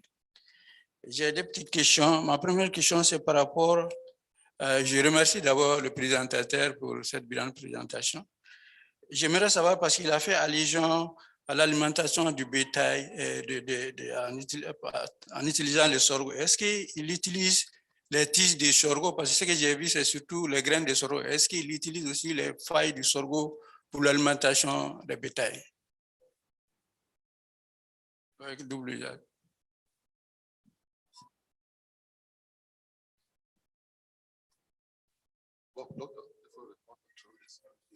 Merci bien. Donc, pour le premier intervenant, le chercheur de l'INRA, il a demandé la disponibilité du tableur. C'est vrai, le tableur est présentement disponible au niveau du centre, Parce qu'au niveau du centre, nous avons une bibliothèque virtuelle, là où nous avons installé un serveur qu'on appelle TIL, un serveur pour la recherche vraiment bibliographique. Et les étudiants de master, même de PhD, donc ils sont souvent dans la bibliothèque pour mener vraiment leurs recherches. Et dans ce tableur, on essaie encore, c'est un tableau qu'on peut actualiser ça et on peut incorporer encore nos résultats de recherche, nos publications et autres là.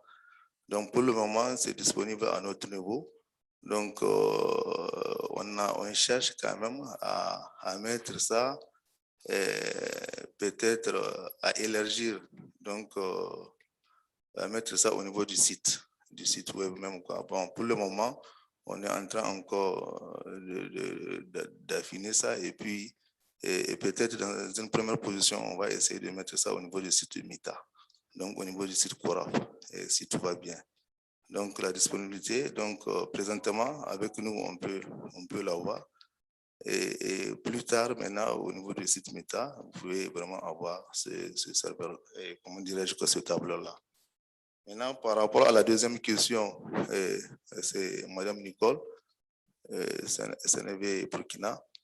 Donc, la recherche effectivement sur la peste porcine. Donc, pour le moment, on ne s'est pas trop intéressé. Et puis, peut-être maintenant, avec la collaboration qu'on a avec le Burkina Faso et l'INERA de Bamako, nous avons déjà un membre du conseil scientifique qui est là-bas, le chef du département de production animale. Il y a le CDS également, on travaille ensemble. Bon, si c'est un sujet qui est préoccupant, je crois qu'on peut s'atteler pour pouvoir vraiment travailler là-dessus. Surtout avec le nouveau programme, le Food System Resilience Programme, nous avons initié des projets compétitifs sous-régionaux, là où vraiment on va faire beaucoup de choses. Je crois qu'il n'y a pas de problème pour ça. On peut étudier vraiment la faisabilité. Maintenant, pour le troisième intervenant, M. Diallo, sélectionneur sorgho.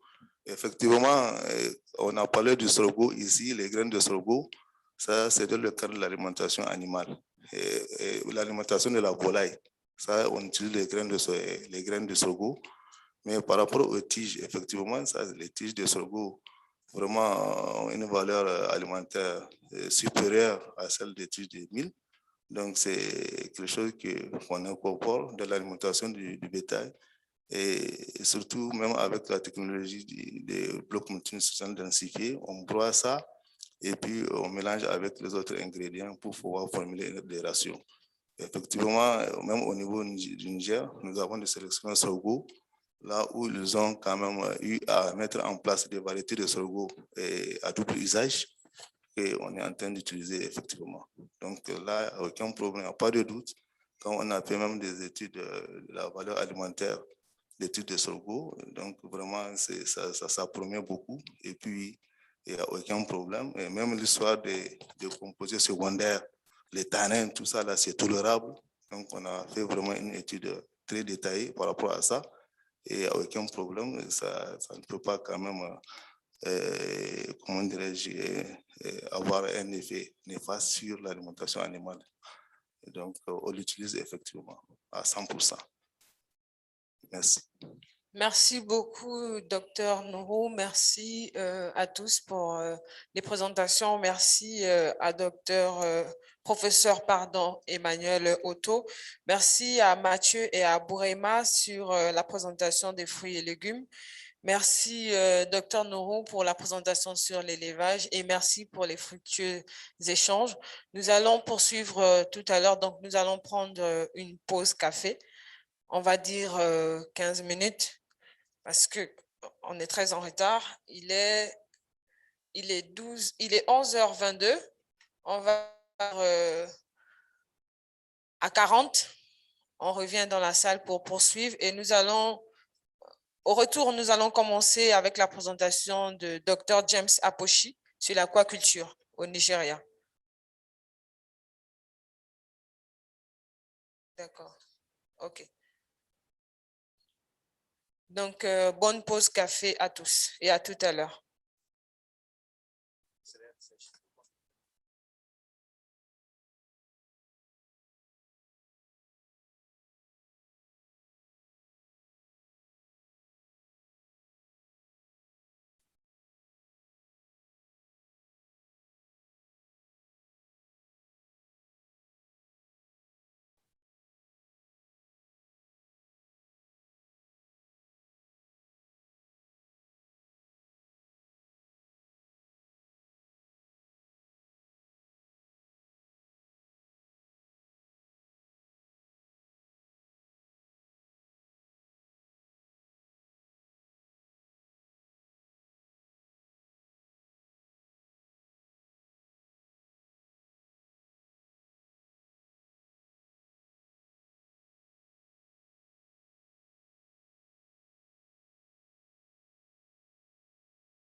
Maize is one of the most important staple crops in Africa, on which an estimated 300 million people depend. However, several challenges severely undermine maize production, including drought, diseases, and insect pests such as the fall armyworm. Fortunately, many proven technologies, such as climate-smart maize technologies, pest and disease-tolerant varieties, among others, have been developed by researchers worldwide to address some of these challenges. Ensuring their delivery to farmers at scale still presents a challenge, as many African farmers need to be facilitated to access agricultural credit in order to eliminate their capital constraints.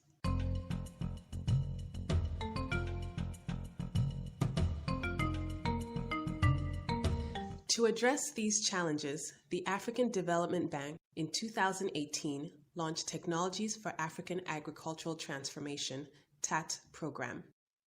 The program is an integral part of its Feed Africa strategy of 2016 to 2025.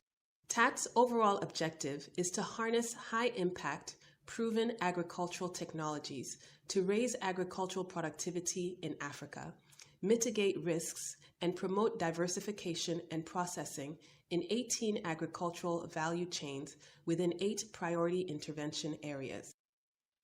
The program increases agricultural productivity through the deployment of proven and high-performance agricultural technologies at scale along selected 9 commodity value chains, which include maize, rice, wheat, high iron bean, cassava, orange flesh sweet potato, sorghum millet, livestock, and aquaculture. These work with 6 enabler compacts addressing transversal issues such as soil fertility management, water management, capacity development, policy support, attracting African youth in agribusiness, and fall armyworm response.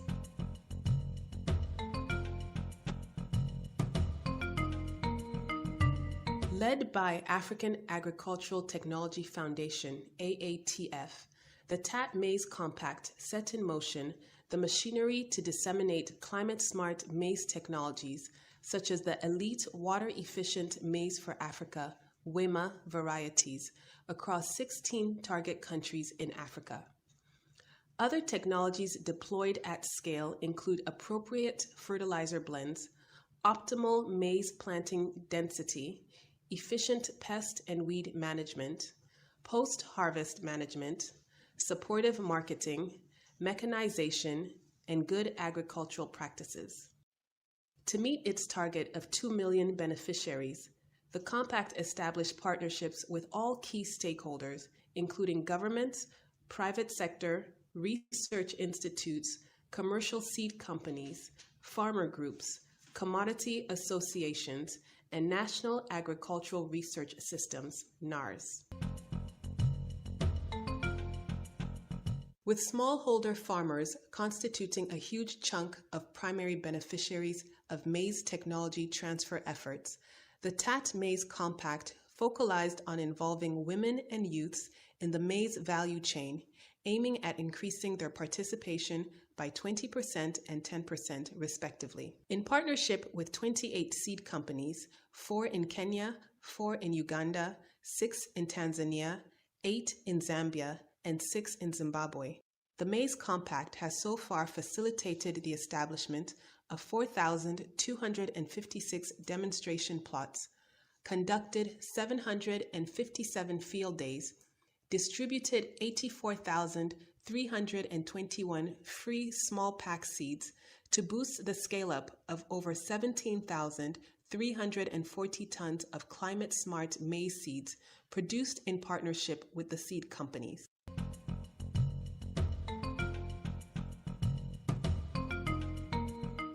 Maize is the cheapest source of calories among the cereal grains, making up about 65% of total food calories consumed by households in Kenya. To meet this demand, maize is produced on 40% of the total crop area, mainly by smallholders.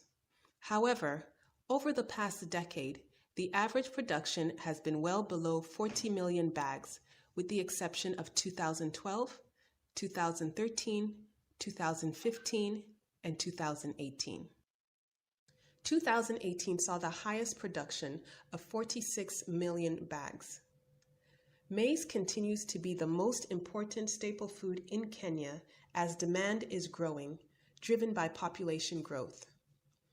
The demand for maize currently stands at above 50 million bags, and it has been projected to reach 60 million bags by 2025. The widening gap between demand and domestic production has placed Kenya at the epicenter of the TAAT maize intervention.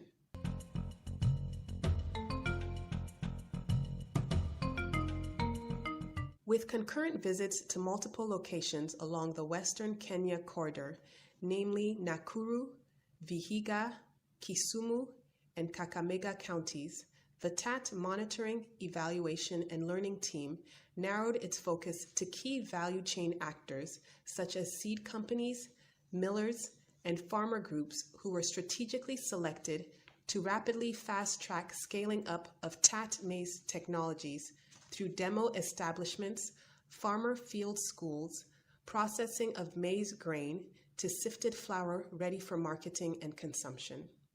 Additionally, a special attention was given to 3 outstanding developments, namely the role of seed companies in scaling out the maize technologies, an outgrower scheme linked to an off-taker in one of the implementation sites to showcase a model of value chain analysis likely to be promoted, and the role of women and youth empowerment within the maize value chain as promoted by farmer groups. The TAAT Maize Compact's pathway to technology scale-up is visible in its work with private seed companies for impact. This is hinged on its belief that seed companies occupy a strategic position along the maize value chain, ensuring that farmers get high-quality seed to increase productivity and improve on their livelihood mechanisms. Thus, aligning essentially with African Development Bank's Feed Africa imperative on improving access to locally adapted, affordable, and readily available quality certified seeds on high-yielding varieties by smallholder farmers. Through partnerships with Seedco Limited in Nairobi and Faida Seed Company Limited in Nakuru, the Compact successfully upscaled drought-tolerant maize varieties through the establishment of 439 demos for 3 varieties, SC Duma 43, Sungura 302, and Punda Milia 529. It further organized 3 large field days in collaboration with other partners to reach 554 farmers, with 300 of these being women.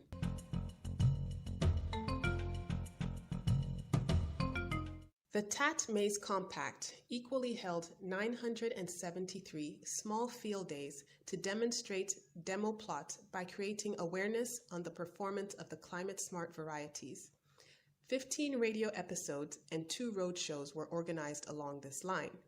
Other actions include distribution of climate-smart varieties, small seed packs through 3 avenues, including the local development organizations, CGIAR centers, and direct sales to reach many farmers, sale of 4,500 metric tons of climate-smart varieties, 160 lead farmers technically supported to promote the climate-smart varieties. The partnership between the Compact and Seedco Limited remains a great initiative, and it is lubricated through field day activities announced via social media platforms and radio stations to advocate and activate the uptake of climate-smart technologies. In Nakuru, the Compact partnered with Faida Seed Company, FSC Limited, to promote drought-tolerant hybrid KH500-31A. The company, which has the capacity to process 40 metric tons of seeds, provides employment to 40 casual seasonal laborers, with 80% being women for sorting, grading, and packaging, and 20% men for heavy lifting and treating the seeds. Faida Seeds is a small seed company.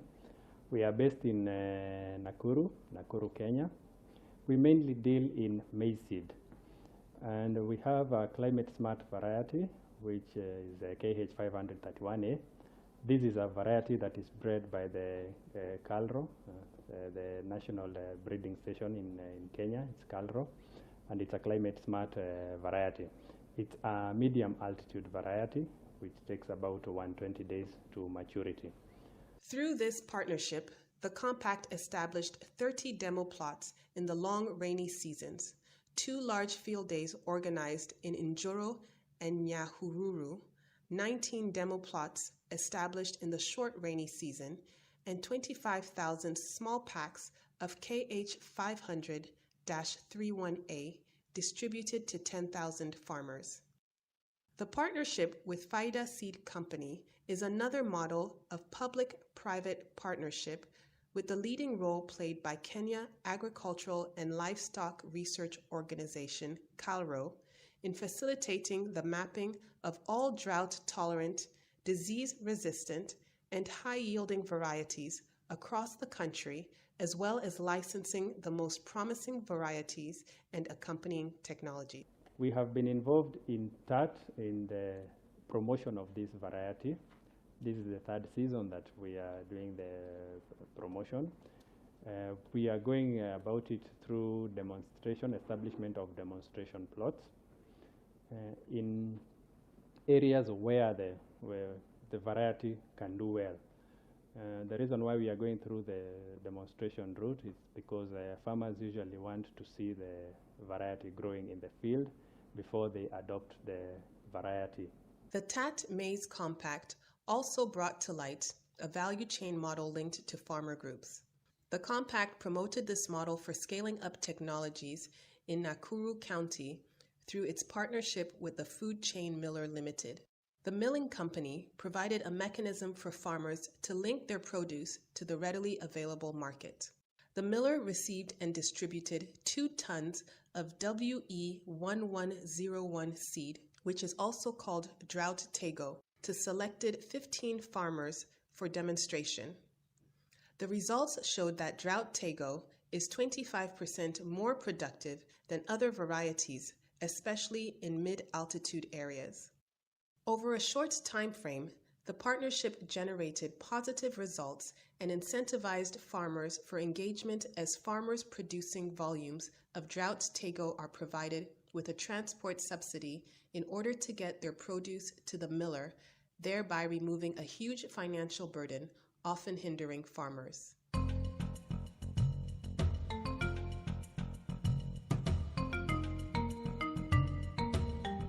With the miller's capacity to process 30 bags of 90 kilograms of maize per hour using a hammer milling machine, the TAAT Maize Compact's efforts to engage farmers in post-harvest production became a promising pathway for impact at scaling.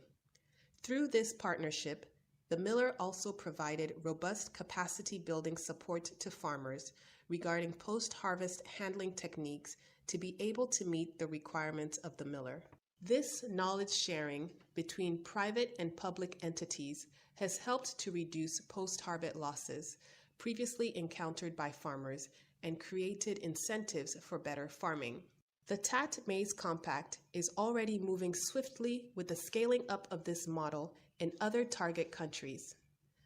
By extending its tentacles in Nairobi, the miller has opened up to the Nairobi market with a current purchase order from Unga Limited to supply 15,000 bags of 90 kilogram maize grain worth 45 million Kenyan shillings, about $450,000 of Drought Tego and other climate smart maize, grade 1 sifted flour with 13% moisture, dated 10th December 2019.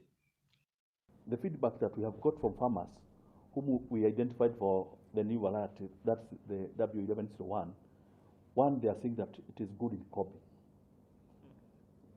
It was the best compared to other varieties that they have been planting there earlier. Also, the yielded more than what they have been getting per acre, with more than 17.5% on average. Others on the roads, they were getting on 13% more. because after what we have collected, the information that we have collected from them, the variety in our area did more good on the medium attitude, more than what was on the high attitude and the lower attitudes. Also, from what we have done also, the maize, this variety, when you meet it, it is more sweet. That's the texture of the flour, and also the taste of the flour is more sweet compared to other varieties that they have been planting. Because after we got maize from them, after we got the grains from them, also we had to also to sell some of the flour also to them, because you see, we have farmers who have part of their grains they do mill locally from their localhood, and now from what we had milled, we also sold to them a small bit of it, and the taste was more good compared to other varieties. For the coming season in 2020, the miller expects to scale out drought tego variety to other counties in Kenya. Farmers have been identified and registered in Gilgil Ward, Mbaruk Eburu Ward, and Malewa West Ward, among others. The finished products, grade 2 sifted flour, is basically for low-income people as well as butcheries, hotels, and restaurants. The miller is promoting e-payment system like M-Pesa after supply to ensure that farmers are paid within 24 hours after delivery of their grains and have cash at hand to meet other basic needs. A pack of 2 kilograms of sifted flour is sold at 100 Kenyan shillings and 1 kilogram at 50 Kenyan shillings, affordable to all. The byproduct is sold as animal feeds, whereby a bag of 90 kilograms is sold at 300 Kenyan shillings.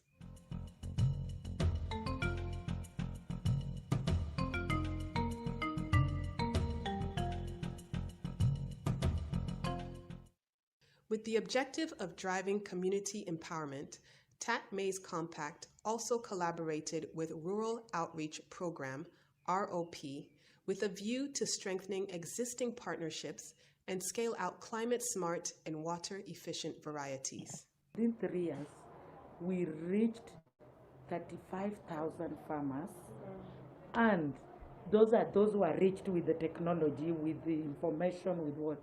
And those who adopted the technology, we were expected to have around 14,000 farmers, and we had 12,000 farmers adopting the technology.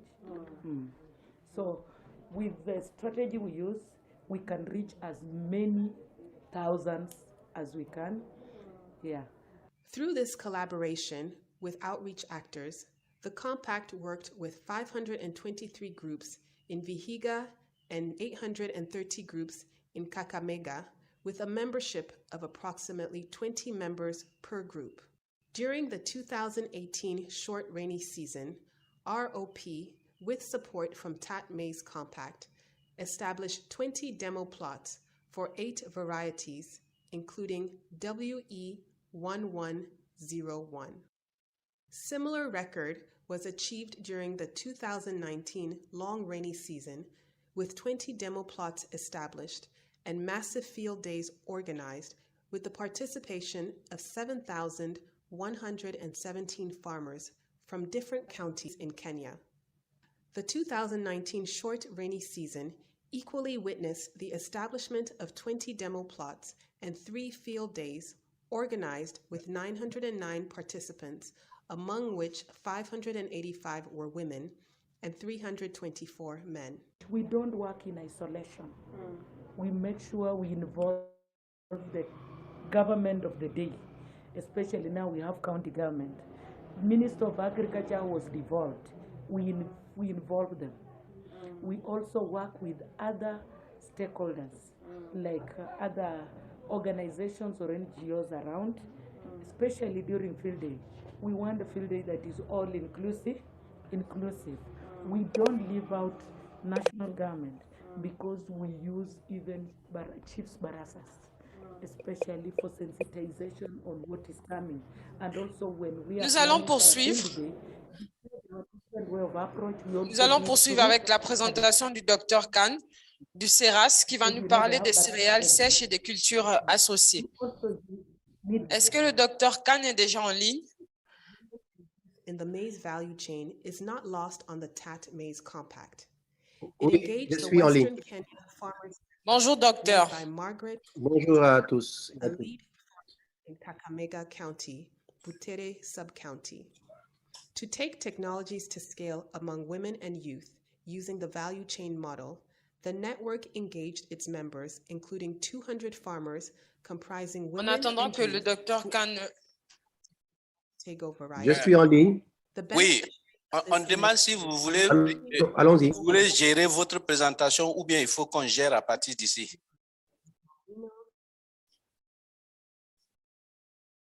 Docteur Ndido? Je vais partager, il n'y a pas de souci. Voilà. OK.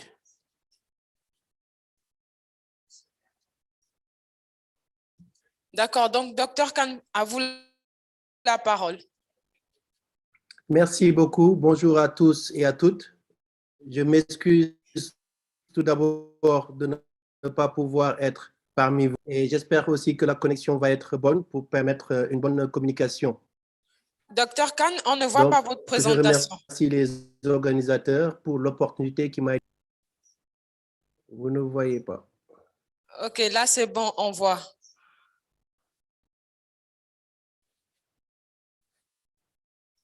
C'est bon, vous voyez et vous m'entendez? Oui, on voit et on vous entend. Merci. Merci beaucoup. Donc, merci aux organisateurs, merci aux participants pour leur disponibilité. J'espère que la connexion va être bonne. Je remercie également tous les visiteurs ayant visité le centre CERAS hier après-midi. Donc, ça va faciliter la communication qui sera faite en français. Les diapositives sont en anglais. Donc, j'ai proposé de vous partager l'expérience du CERAS, de sa migration en tant que centre national de spécialisation vers un centre régional d'excellence. Comment on a procédé et quels sont les facteurs majeurs qui nous ont permis ce passage-là. Donc, je m'appelle Dido Khan, je suis chercheur à l'Institut sénégalais de recherche agricole et directeur du centre CERAS. Donc, pour dire que nous partons du programme WAP, qu'on a discuté longuement durant ces journées-là, financé par la Banque mondiale et puis le gouvernement du Sénégal, mais surtout sous la coordination du CORAF, comme il a été présenté, donc je vais aller rapidement. Ce qui est important ici, c'est qu'en bas de la coordination régionale du CORAF, on avait mis en place au niveau du Sénégal une unité de coordination, une unité technique de coordination du programme, qui a été logée au niveau du ministère de l'Agriculture et de l'Équipement rural. C'est une unité de coordination qui travaillait donc avec la main, avec le CORAF et avec les institutions qui étaient regroupées autour du centre régional, donc du CNS. Il s'agissait d'une institution de formation qui était l'École nationale supérieure d'agronomie, l'ENSA, basée à Thiès. Il s'agissait également de l'ISRA, qui avait mis en contribution différents centres, dont le centre sur la socio-économie, le BAM, le centre sur la sélection et les pratiques agronomiques, le CNRA de Bambay, et le CERAS, qui était le centre d'adaptation à la sécheresse. En plus de ces centres de l'ISRA, il y avait également un autre centre national qui était l'Institut de technologie alimentaire, ITA. Donc, pourquoi on a regroupé ces institutions ensemble autour du Centre national de spécialisation? C'est parce que nous voulions prendre, depuis la formation, donc l'École nationale ENSA, la recherche, l'ISRA, et l'Institution de transformation technologie, ITA, pour prendre toute la chaîne de valeur, tous les maillons de la chaîne de valeur, depuis la formation jusqu'à la production et la commercialisation. Donc, c'est le dispositif qu'on avait mis en place, et c'est au-dessous de ce dispositif-là qu'on a misé pour passer du Centre national de spécialisation vers le Centre régional d'excellence selon les critères de la TDAO sur lesquels je reviendrai en fin de présentation. Donc, nous adressons... Docteur Khan, vous êtes de retour? Vous m'entendez? Oui, on vous entend. Je m'excuse, la connexion est peut-être mauvaise. Donc, je disais que c'était autour de ce CNS qui prenait en compte la chaîne de valeur que nous avons construit le passage donc vers le centre régional d'excellence. Et autour de ce centre d'excellence, nous adressons des objectifs de développement qui sont communs à la sous-région et à l'agenda de l'Union africaine. Et principalement, c'est donc les objectifs de développement 1, 2, 13, 15 des ODD, mais également du plan Sénégal émergent pour montrer l'adéquation entre ce qu'on fait au niveau national, qui doit être coordonné au niveau régional par le CORAF, mais également qui est aligné avec les objectifs de développement. Notre mandat, c'est générer des innovations technologiques, pas seulement pour le Sénégal, mais pour la sous-région. En faisant quoi? En exécutant des projets de recherche en partenariat et rencontrant des critères d'excellence des standards internationaux. Voilà. Le CERAS travaille à améliorer donc l'adaptation des plantes à la sécheresse, dans les environnements en tout cas de sécheresse. Nous avons reçu le mandat de le faire sur 6 spéculations. Le mil, le sorgho, le fonio, qui sont des céréales sèches, 2 légumineuses, l'arachide et puis le niébé, et le sésame. Donc, nous avons choisi de travailler sur des céréales et les cultures associées pour prendre en compte le système et pas uniquement une plante. Et donc, pour le faire, nous avons différentes approches et plateformes. Je pense que vous avez eu la visite hier pour voir ce qu'on faisait. Également, nous le faisons à travers des projets que nous exécutons. Dans le cadre de la deuxième phase du WAP, nous avons exécuté près de 31 projets qui ne sont pas uniquement des projets du programme WAP, mais également ça a été financé par d'autres bailleurs qui sont ici listés dans la diapositive. Mais également, il y a eu des projets de diffusion de technologie en association avec les organisations paysannes, donc qui a été financé par le Fonds national de recherche agro-silvopastorale. Donc, une partie de ces projets a été entièrement financée par et pour les organisations. Nous essayons également de développer et de déployer des technologies qui sont adaptées à ces environnements de sécheresse-là, donc ce qu'on appelle donc les climate smart technologies. Ce qu'on a fait pour essayer de rendre, en tout cas comme résultat, vous avez pu voir qu'on a développé des variétés de sorgho, de niébé, d'arachide, de sésame, qu'on a homologuées au niveau du Sénégal et donc qui peuvent se retrouver au niveau du catalogue régional. Et ces variétés répondent au changement climatique parce qu'ils sont la plupart à cycle court et augmentent également leur rendement et sont adaptés aux besoins non seulement des environnements agrosystèmes, mais également aux besoins des acteurs de la chaîne de valeur. J'ai beaucoup insisté sur ça hier lors de visite.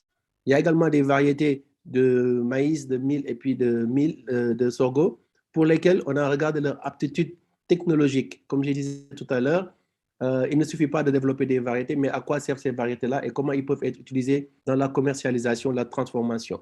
Donc, il y a eu des tests d'incorporation de farine, de sorgho, de mil et de maïs pour la fabrication de pain dans la boulangerie et même de pâtisserie.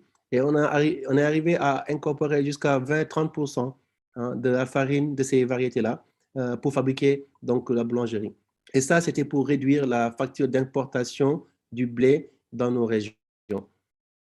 Nous avons également travaillé en dehors des variétés sur des technologies qui accompagnent ces variétés-là pour augmenter la production. Ainsi, nous avons des techniques de conservation, de compostage, de fertilisation, de rotation qui permettent d'augmenter entre 20 à 50% la production de ces céréales-là. Et c'est ça qu'on voulait faire. On voulait augmenter, non seulement avoir des variétés adaptées, mais des variétés qui produisent sous ces environnements-là et qui répondent à des besoins de différents acteurs de la chaîne de valeur. Pas uniquement pour la culture, mais également pour l'élevage, la conservation de la biodiversité, mais également la restauration des sols pour la fertilité. Nous avons également contribué en mettant en place ces variétés-là à la reconstruction du capital semencier. Donc, toutes les variétés que nous avons développées, nous avons multiplié les quantités de semences de G0, G1 à G2 pour pouvoir disposer de ces semences-là. Il aurait été dommage de développer des variétés et de ne pas avoir un système mis en place pour multiplier ces semences-là et avoir ces semences disponibles lorsque les paysans ou bien le privé nous le demandent pour qu'on puisse leur donner ces semences. Ainsi, on a reconstitué, en tout cas, on va dire au tiers, les variétés pour lesquelles nous avons développé ces nouvelles semences. Là, vous avez un tableau qui récapitule cela. Je vais essayer de passer vite. La présentation vous sera partagée. Vous pourrez avoir plus de détails. Là, c'est pareil pour l'arachide. Pour l'arachide, juste insister qu'on a à peu près une dizaine de variétés qui a été déployées et qui peuvent couvrir pas uniquement toutes les zones de agroécologie du Sénégal, mais de la sous-région, comme je vais vous le présenter bientôt. Nous déployons également des prototypes de la mécanisation. Après les variétés, les pratiques agricoles, nous avons également généré des innovations sur la mécanisation. Là, vous voyez le disque de distribution pour les semis de sésame. Nous avons également ici supporté des projets qui ont travaillé sur la presse à huile pour extraire l'huile du sésame ou bien de l'arachide. Nous avons également développé des prototypes de granulateurs pour le mil et le sorgho et une machine de threshing pour le fognon, décortiquage et puis coupure pour le fognon. Donc, comment ces technologies-là se retrouvent partagées et déployées, le outreach. Donc, ici, vous voyez par exemple les variétés de sorgho qui ont été développées au niveau du Sénégal ont été partagées au Niger, au Tchad et en Gambie. Même si Gambie ne fait pas partie du territoire, ils ont fait la sollicitation et on leur a donné cela. Les variétés d'arachide ont été partagées entre le Tchad, le Burkina Faso et puis le Bénin, et puis également la Guinée-Bissau, pour qu'ils testent dans leurs environnements est-ce que les performances que nous avons obtenues au Sénégal sont bénéfiques dans leur environnement. Pareil pour le niébé ici, avec la Mauritanie, parce que d'autres pays aussi sont au courant des technologies qu'on a développées et souhaitent l'avoir. Et nous, en tant que CNS, CRE, il est de notre devoir aussi de partager ces technologies-là.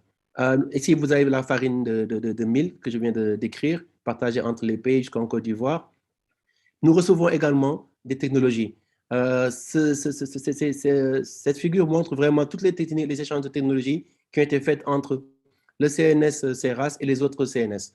Évidemment, nous en donnons, mais également nous en recevons, nous introduisons des technologies. Je pense que mon ami Nourou en a présenté.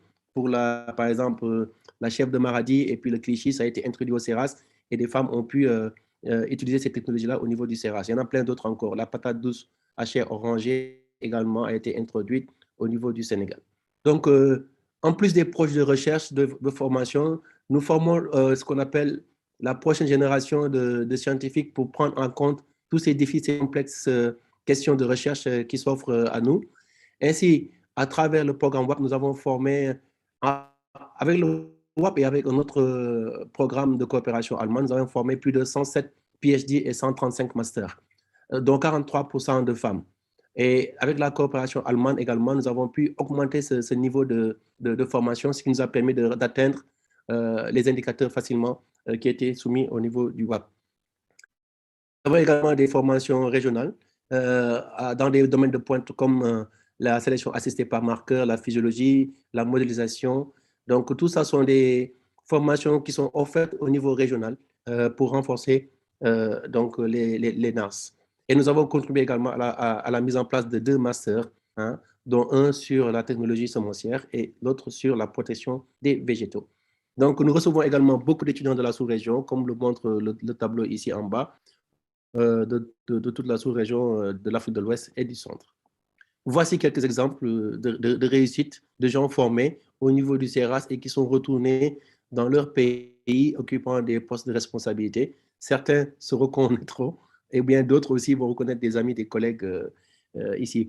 Pour dire quoi? Pour dire que le CERAS offrait l'environnement à des gens de venir faire leur formation, poursuivre leur recherche, également de retourner également dans le système national de recherche et de formation. Donc, la mobilité souhaitée au niveau régional. Et ça, nous le faisons également en réseau entre nous, entre NARS, mais également avec des partenaires des institutions aussi bien françaises qu'américaines, que d'autres partenaires que je vais vous décrire ici.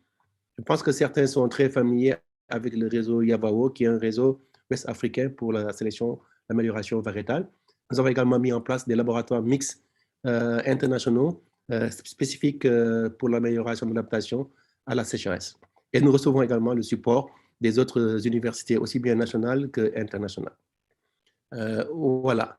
Nous collaborons également avec les CGR, hein, IITA, ICRISAT, CIAT, donc beaucoup de collaborations qui nous permettent en tout cas de renforcer les capacités aussi bien internes qu'externes, de conduire des activités de recherche répondant aux préoccupations de la région et de co-publier ensemble. Donc ça, c'est vraiment quelque chose à saluer. Nous avons également ouvert ce partenariat au-delà de la région avec les universités américaines à travers le programme Feed the Future USAID. Au niveau du CERAS, quand on passait CNS à CRE, nous avions peut-être 3 programmes dans le cadre de ce projet, 3 projets dans le cadre de ce programme plutôt.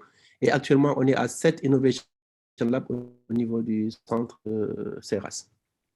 Nous avons également ouvert ce partenariat avec la Chine concernant le sésame et l'arachide, mais aussi avec la République de Corée du Sud, avec qui nous avons mené des recherches sur ces deux spéculations-là, arachide et sésame. Et nous co-publions également. Nous abritons aussi un outil qui est vraiment un outil à travers le CORAF d'intégration régionale, qui est l'outil de la plateforme d'amélioration variétale Integrated Breeding Programme.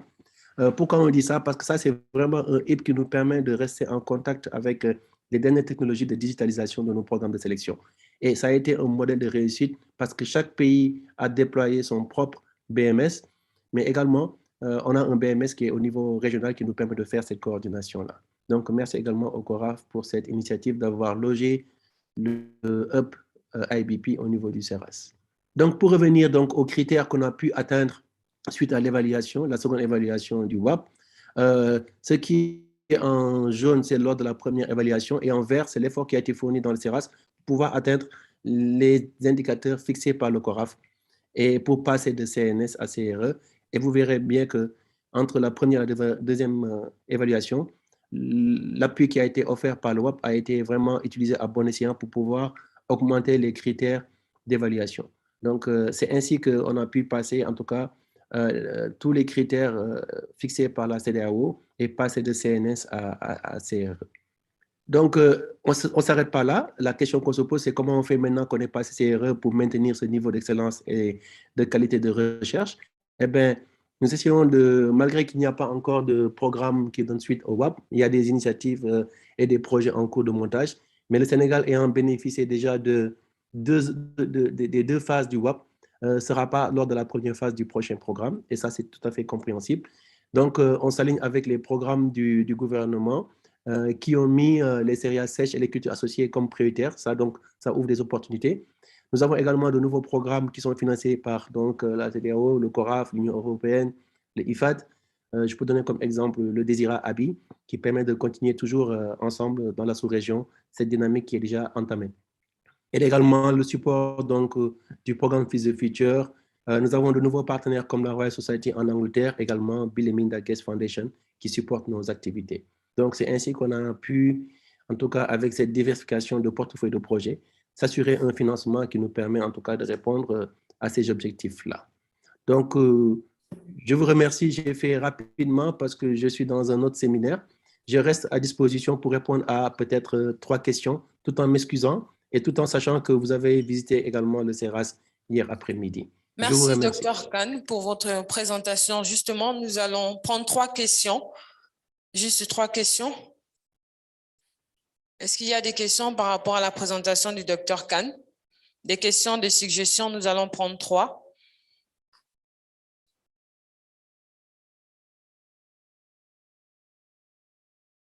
Oui. Well, thank you very much. Mine is not a question, it's just to appreciate the fact that yesterday we were able to see Seras and some of the work that you do, and we really appreciate the partnership between CORAF and ISRA that has led into that, and the high quality work that you are doing all across the value chain. So it's not a question, but it's just a point to say, in moving forward, we need to be able to look at that model as one of the models that one would have to look at in relation to agricultural transformation in the continent.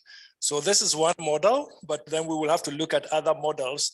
But I think what we saw yesterday was very impressive. Thank you. Merci, Dr Kwesi. Est-ce qu'il y a d'autres personnes qui veulent intervenir? Questions, recommandations?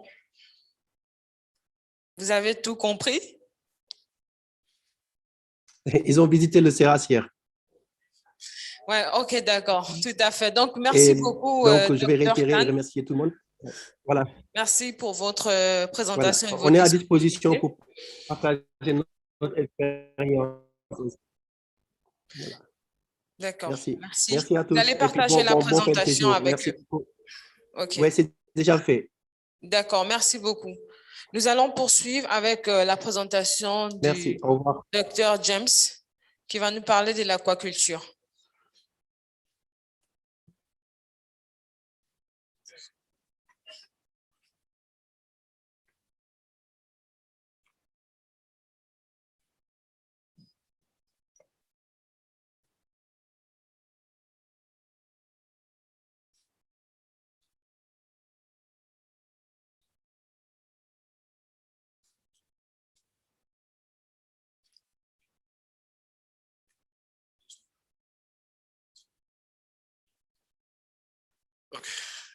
Okay, thank you very much. Please permit me to sit down. I have some pains in my leg. This is a presentation from NCOS Aquaculture in Nigeria. This is what we have to show you today. For those of you that have been to Nigeria, later you will enjoy our pinpoint and kill. This is a presentation outline.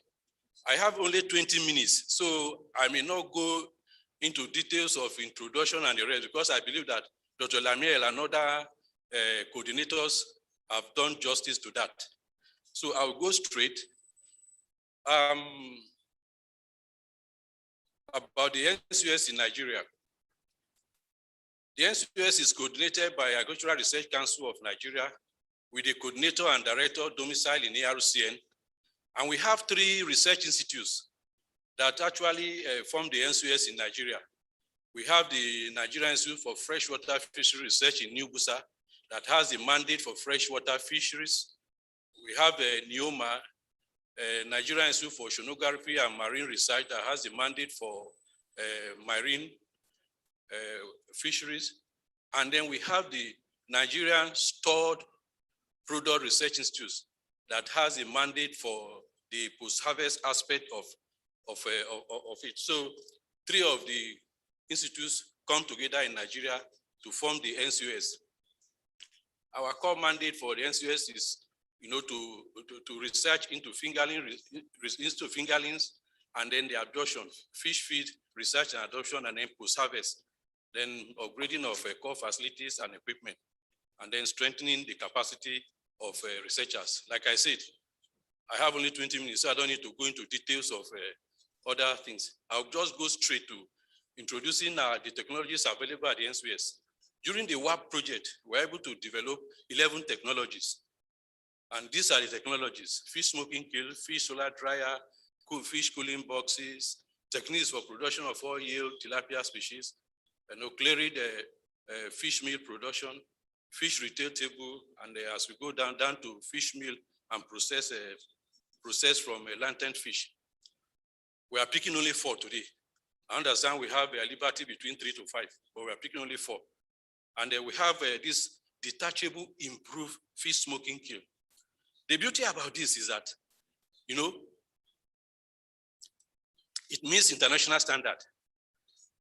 It is easy to transport. You can dismantle and assemble it anywhere, even in the rural community. And then it has improved fish quality and fish safety. So that, to eliminate challenges associated with traditional fishing, fish processing method. And then the time for drying the fish, has been reduced to between 6 to 8 hours. The components, fabrication of improved smoke, it is now detachable that can be taken to anywhere. And then it has other components like the smoking chamber, the omega-3 oil that you have in fish can be collected, and then you have the solar-powered fan for even circulation of heat. You see, the fan, if you are drying traditionally, you have to be turning.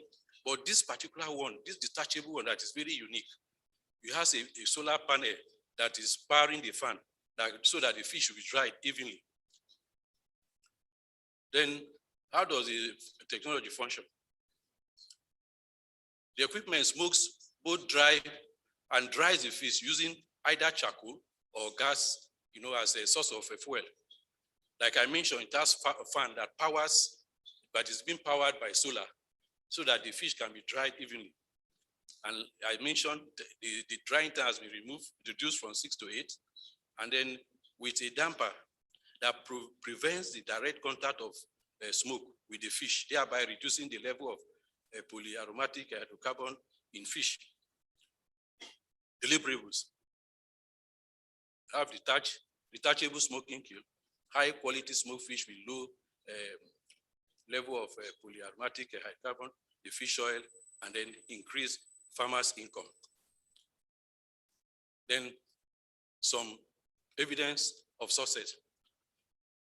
The NCOS aquaculture smoking field has been adopted by farmers in Nigeria with over 3,000 women and youth trained between 2015 to now.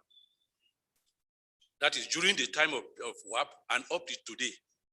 Training is ongoing. And then it also have the regional adaptability. That it has been adopted in other WAP countries like Ghana, Cote d'Ivoire, Benin, Gambia, and Guinea. Towards the end of 40 pieces, 40 units of the smoking kill was fabricated and then given to WAP WAP Guinea. This one shows training of youth and women by Neoma. This is where it is fabricated. And then this is a sample. You can see the solar panel attached to it that provides opportunity for even distribution of the heat. This is the interior view. This is WAP smoky. This is how it is packaged. How it was packaged and sent to WAP Guinea. This is to tell you that whatever I talk about the detachable, it is very, very true. Because I cannot just imagine you taking about 500 kg of just one load and put into the plane. But this one, you dismantle it, you pack it, and then you take it over there. And eventually, the fabricator also went there, assembled them for them, and then also provided training for people in over there. Partnership engagement. You have, for the private sector, you have engagement opportunity. State agricultural development programs, National Director of Employment and Fisheries Society of Nigeria, extension agencies or development organization, Federal Department of Fishery, State Department of Fisheries, and state ADPs in Nigeria. Then for youth empowerment opportunity, training of unemployed youth and women in aquaculture and fish post-harvest technology. Then these are the links. Then the next technology is a ice fish cooling box. What is it about the technology? It's just, a box, that you use in handling, for handling of storage facility for fish preservation. The development of the technology was supported by WAP, during the first phase of the project, you see, and then you can preserve your fish up to 48 hours without quality deterioration, and it can be used for transporting fresh fish.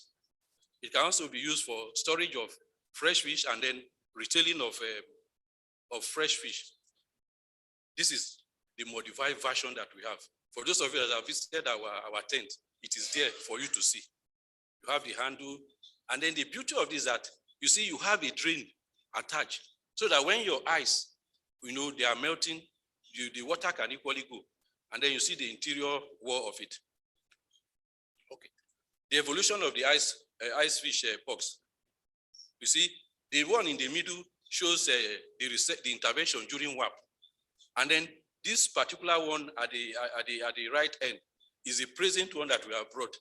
That NISPRI collaborated with one of the plastic industry in Nigeria that they've come up with.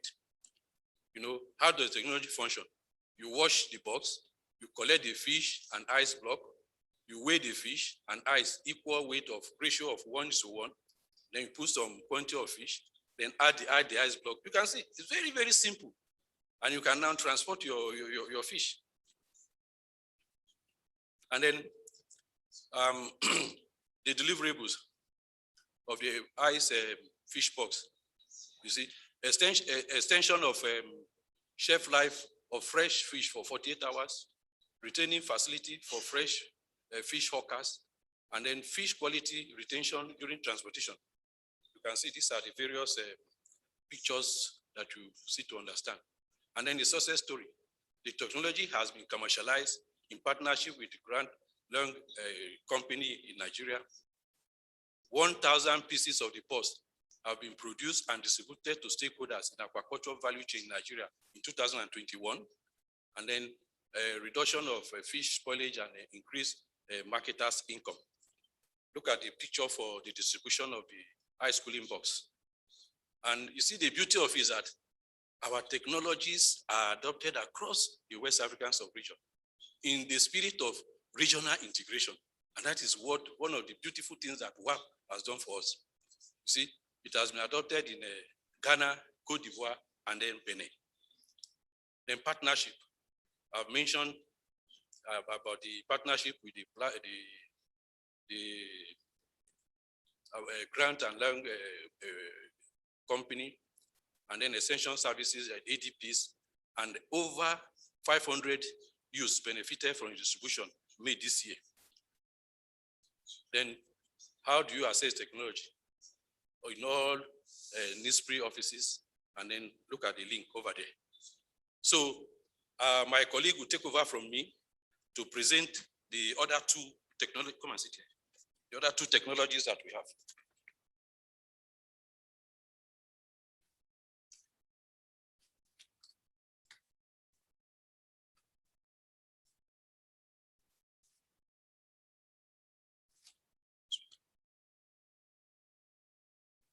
Yeah, thank you very much, Doctor.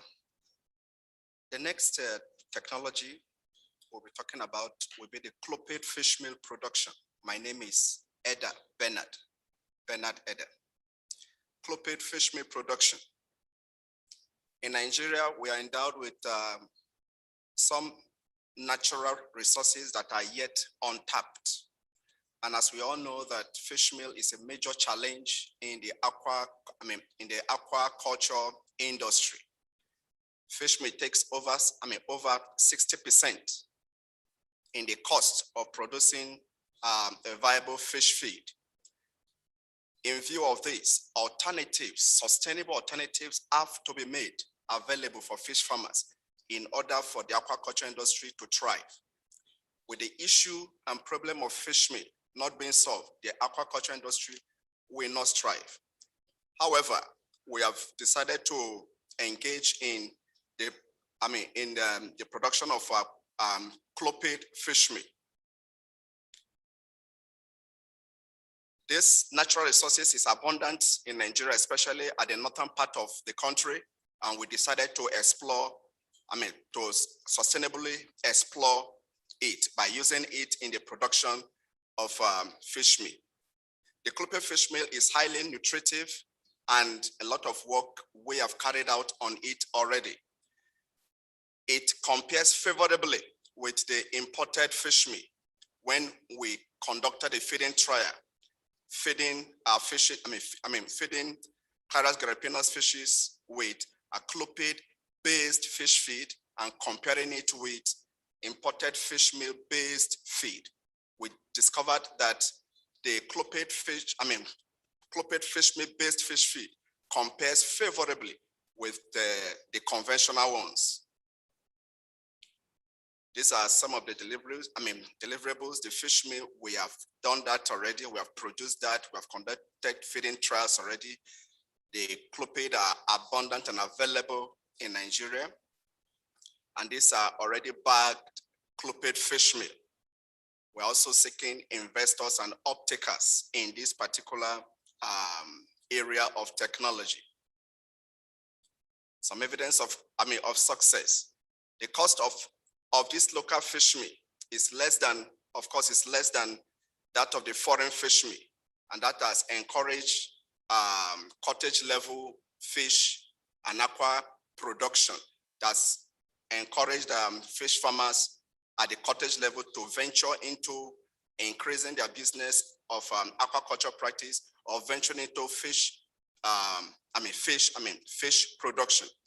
Economic analysis of feed production indicate indicated a significant reduction in the cost, in a feed cost with the use of Clopate fish meal that I have explained already.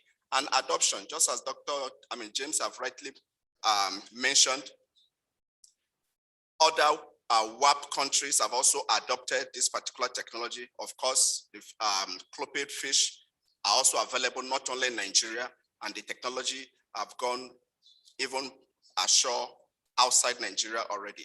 Countries like Ghana, Cote d'Ivoire, and Benin have also engaged in these practices. Partnership engagement.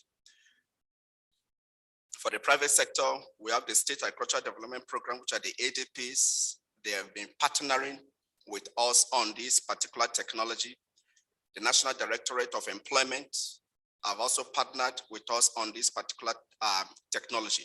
And the umbrella body, the Fisheries Society of Nigeria, is really interested in this particular technology because the Clopate fish meal is available at the rural area, and it will be easy, or it is easy for local farmers, fish producers, to harvest this, process it, and use it as a fish meal replacer or as an imported fish meal replacer.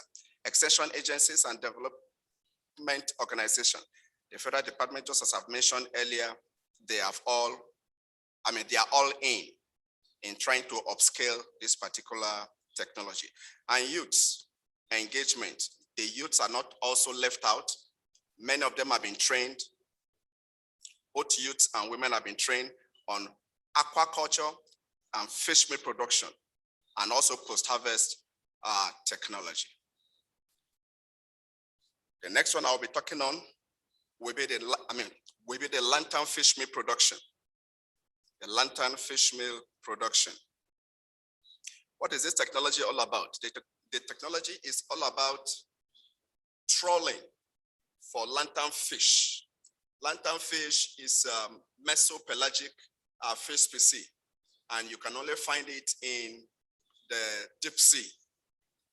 The challenge, or rather the major challenge, which is to get a vessel, had been solved. So the technology is all about trawling for lantern fish feed, fishes, processing lantern fish into lantern fish meal, and using processed lantern fish meal as a replacer for the imported fish meal in formulating or in preparing a fish diet. This is a research vessel acquired by the Nigerian Institute for Oceanography and Marine Research. This is a deep sea research vessel as one of the components. We have gone out, we have trawled for lantern fish, we have brought back lantern fish, back, processed lantern fish using our fish meat processing plant, and have done the needful. We have lantern fish meal available. This is during the trawling. The vessel is actually equipped with the state-of-the-art technology and can detect fish schools at various depths. These are the characteristics of the vessel. The vessel was built at Whistler Shipyard under this supervision of Bureau Veritas. And the main characteristics are there. The vessel is specially designed for conducting both fishery and oceanographic research operations in deep seas. She is also equipped with modern echo sounding and sampling equipment, as well as onboard fully equipped research laboratories. The vessel has a fish holding structure installed on board and operates at a temperature of minus 24 degrees Celsius, while the blast freezer is capable of freezing up to minus 40 degrees Celsius. For fisheries and oceanographic research, both dry and wet laboratories are installed on board RV Bayaguna. Deep sea trawling of lantern fish, fish species along the Nigerian territorial waters have been carried out, just as I've told you. When lantern fish is trawled, the cold room has been with grace to WAP, the cold room facility of the Nigerian Institute for Oceanography and Marine Research was rehabilitated as a storage facility to hold the lanternfish before processing. And these are the species of lanternfish caught during the trawling period. Out of the numerous species, the therefore species, which is the second by the left, accounts for over 90% of the total catch during the trawling. This is a process, indicating the flow chart, trawling for lanternfish, sorting, and then using a fish meat processing plant which has a hooper, and then feeding the fishes in the hooper, pre-cooking, squeezing out the oil and the water out, and then drying, using a drying chamber, milling, and then packaging your lanternfish meat. The feeding trial has been conducted already, which I've told you already. This is an example of a lanternfish meat. This particular natural resource is available in our territorial waters, but yet untapped, with the issue of the escalating prices in fish meat, imported fish meat. This is a viable avenue of which, if explored very well, could actually bridge that particular gap and make alternative fish meal available both in the aquaculture sector and in other sectors. A chemical analysis of the fish meal has been carried out, and it contains up to 65.4% crude protein, which compares favorably with the imported fish meal. Partnership engagement. Investors have approached Neoma for partnership for the sustainable exploitation of lanternfish for fish meat production. The Lagos State government has approached the institute as an uptaker for the lanternfish meat production.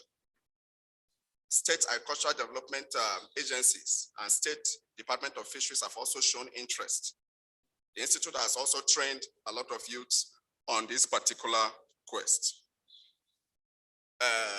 With grace to WAP, our findings have been published already in a particular conference, which is the 52nd annual conference of the Agricultural Society of Nigeria. It is available online. My doctor will run up. Thank you very much. For our conclusion, all these technologies are working with improvement in all the areas. And then interested individuals can get across to NCOS Aquaculture Nigeria through the following email and phone number. Thank you very much for listening, and God bless all of us. Thank you. Merci beaucoup, Dr. James, pour votre présentation. Donc, je ne vais pas vous résumer. Vous avez remarqué qu'il y a certains qui ne sont pas dans la salle parce que les gens des tests COVID sont venus. Mais voici comment nous allons procéder. Donc, les hôtesses vont vous prendre table par table pour éviter qu'il y ait un vide dans la salle. Voilà. Donc, nous poursuivons.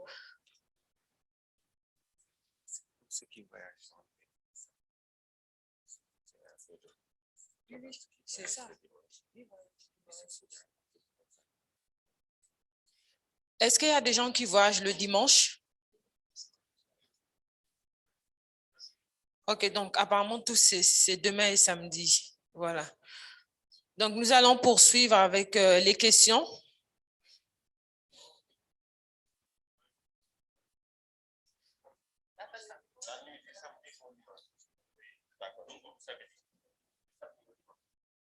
Non, vous allez faire le test, il n'y a pas de souci. Ils vont faire le test, ça concerne tout le monde. Question?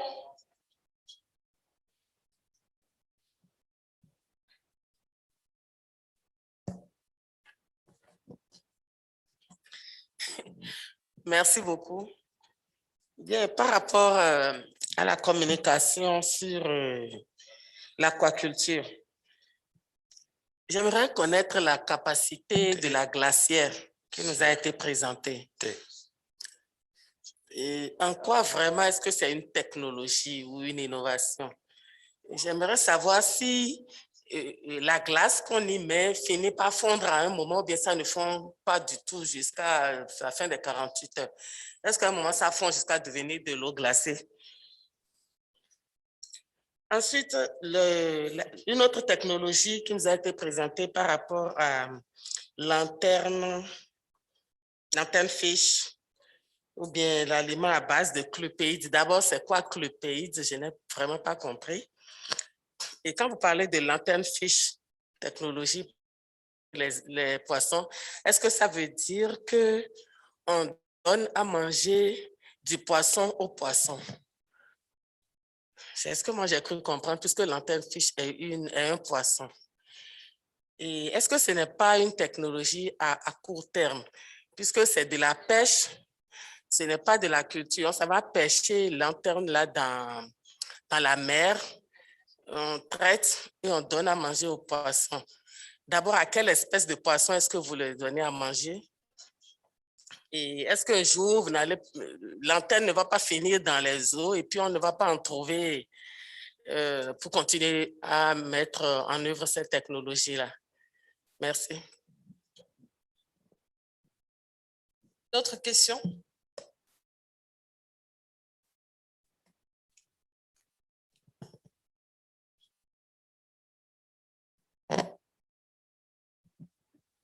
Bonjour, je m'appelle Karim Traoré, Centre régional de spécialisation sur le riz. Je voudrais savoir si le présentateur a des expériences sur la pisciculture.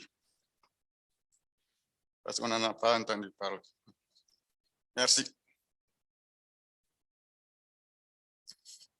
Yes, this is Yemi Akimbamijo again, and I want to congratulate the presenters. I know a little bit about the work of NEOMA as a center of specialization, but my preoccupation is based on the fact that when I listen to what you have presented very nicely and what was presented 2 days ago by Professor Fregene, there is a lot that is being done in fish biology. Basically in aquaculture biology, and I have been privileged to see what is happening in Abasa in Egypt myself. So I can identify with the potential augmentation of fresh water or aquaculture production in a country like Nigeria, which can be scaled across West Africa. But now, raising the productivity of fish is one thing. Preventing the waste of the augmented production of the fish is the biggest challenge that we have at the moment. Now, I listened to the technologies of your kilns and the mobile freezer, mobile ice boxes. I feel that we miss out a very crucial element of engineering. And I think that that is where the buck stops. I have had the stories of different type of cleans that can handle 200, 300 kilograms of fish. If we are talking about growth and transformation, that is not what will power the kind of transformation we are looking for. I think we need to begin to think beyond smallholder, beyond 100 kilogram catch of fish. And that would require some degree of engineering. So I don't see in the partnership very strong engineering elements that can tell me, okay, instead of using charcoal solar, let's go magnetron. Let's do some serious engineering. And you have them in the Faculty of Engineering in Lagos, in Ibadan, in Nsukka, they are all there, but they are going on their own silos, and NEOMA and NCOS is going on its own silos. So you have three partners. You have in New Busa, you have in Lagos, and you have in the National Stock Products. But where are the universities? Where are the custodians of science that needs to be deployed to improve the quality of the market of these products? I think we need to look more into that as we go into the next phase. Going in silos will not serve us at all. The story of the kiln has been on for a long time, and we need to move. When I think of what goes on in Tanje, in Gambia, I mean, they have been drying fish before I was born, and they do it efficiently, but we need scenarios that can absorb new technologies, and that is what the Center of Specialization should be doing. You must be one notch higher than what exists. So if we can bring in that element, we should be doing good. Thank you very much. Dr. James, vous avez la parole. From the last question. As for partnership, we did a lot with the universities. We, under the phase 1, we partnered with 15 research institutes, 11 federal colleges of agriculture, and selected 14 universities across Nigeria.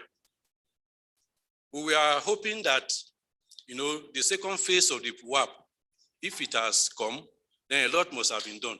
Even the little effort that we have, presented today is courtesy of WAP. So we are hoping, like Dr. Lamia said, there are a lot of things in the pipeline.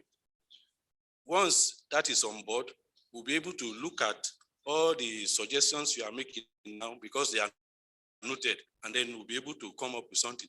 But I'm informing you that in the first phase of the project, we did not leave any stakeholder out. We partnered with you. Then for the rice experience, the major commodity for Nigeria is aquaculture, though we worked on rice, but we are only picking the 4 priority technologies out of the 11 technologies developed under aquaculture. Then for the madam that asked question about the ice cooling box, for now it has capacity for about 50 kg. The essence is for the rural farmers. Because you see, one thing with fish is at the moment you kill fish now, give it the next 1 hour, it starts spoiling from the head. That is where they have the adage that, any person who cannot make it in life is not thinking very well from the head. So what are we looking at? We are looking at for a situation where, rural people, peasant people that, cannot, but to take a lot of time for them to travel from the rural area to bring their commodity to this in, can access this.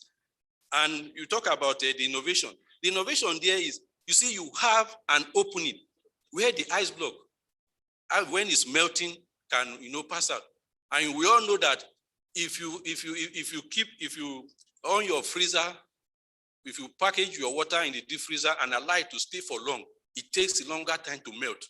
So it's not just maybe ice block that you just put in the deep freezer for 1 hour, 2 hours, and you say you want to transport fish.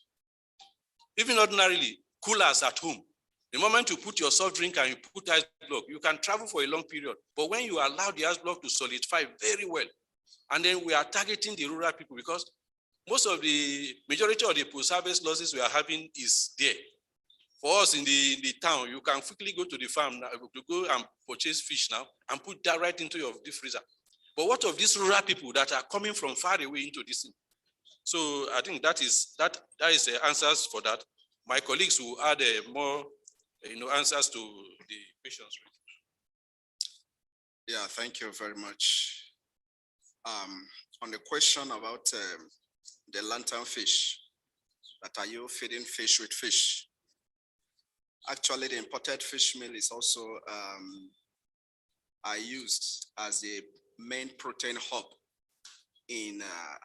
as a main protein hub, an ingredient that supplies the protein in fish diet. That means you're also feeding fish to fish.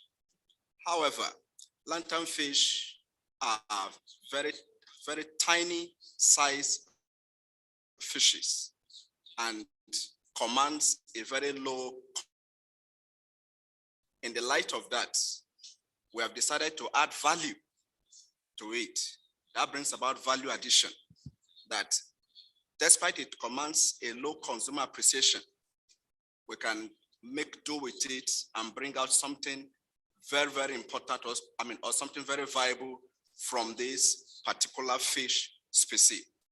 So it is a very good candidate for, as a fish meal replacer.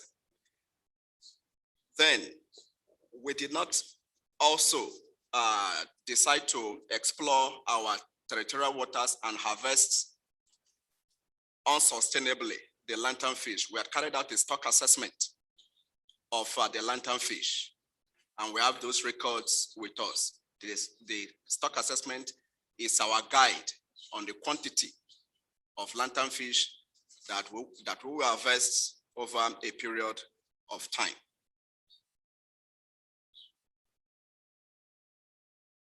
Okay.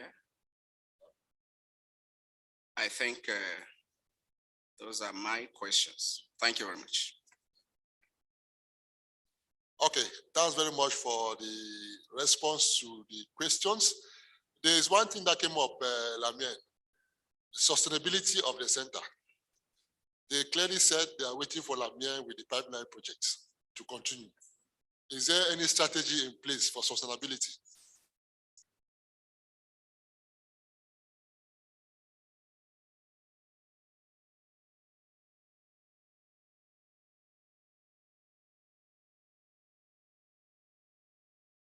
Thank you.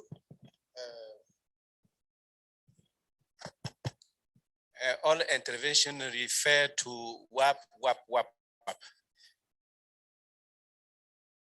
So that the implementing mechanism was the Centers of Specialization and Coordination Unit. The one implementing mechanism which survive the end of the WAP is the Centers of Specialization. If you go in all the 13 countries, you will not see any coordination unit of WAP that exists again. All the staff disappear, they go around everything, but the centers are still there. This is the reason why you are seeing them here attending, talking on their achievement, on their perspective. So we are confident that this mechanism we put in place is a sustainable one because they are anchored in national agricultural research system. And we don't think that the national agricultural research system will disappear one day. It's not possible. It can shift from a spelling, but it will never disappear. So since they are part of the system, they are the most sustainable system we put in place. That's what I can say. We are confident.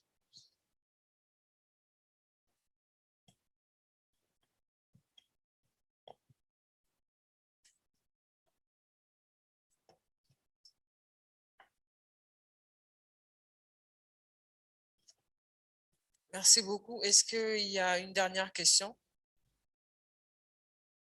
OK. Est-ce que le docteur Djongas est en ligne?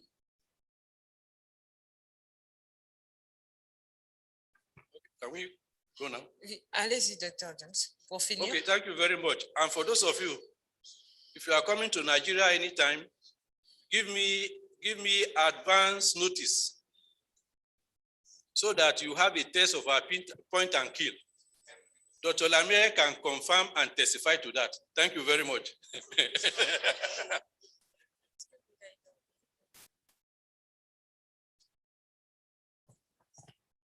Yeah, thank you. Let us give them again a hand of applause, please.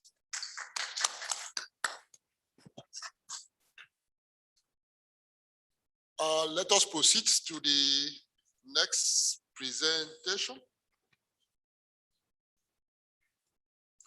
Is it the maize compact? Pardon?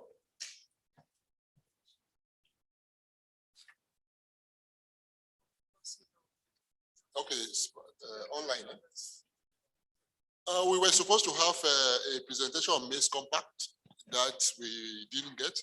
Then today he promised to give the presentation. So we don't know if Dr. Jonga is online for the maize compact. Bode, do you have a presentation or you just correct it? It's not online. Pardon?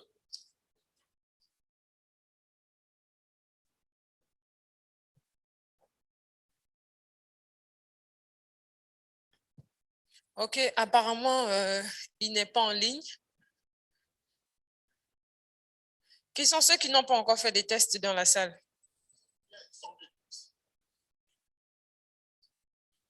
Ok, vous pouvez aller faire vos tests.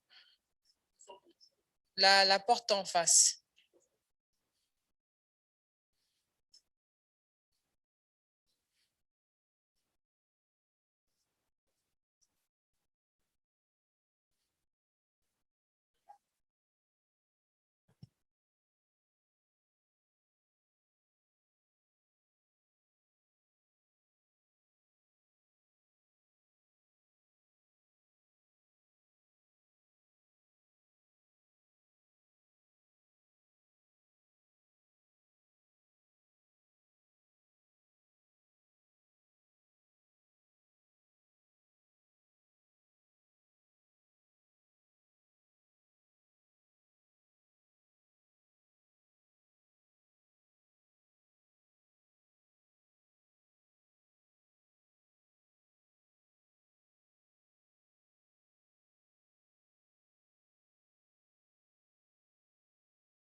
Okay, ladies and gentlemen, I think we've had a very fruitful day with the National Centers of Specialization and also a couple of regional centers of excellence.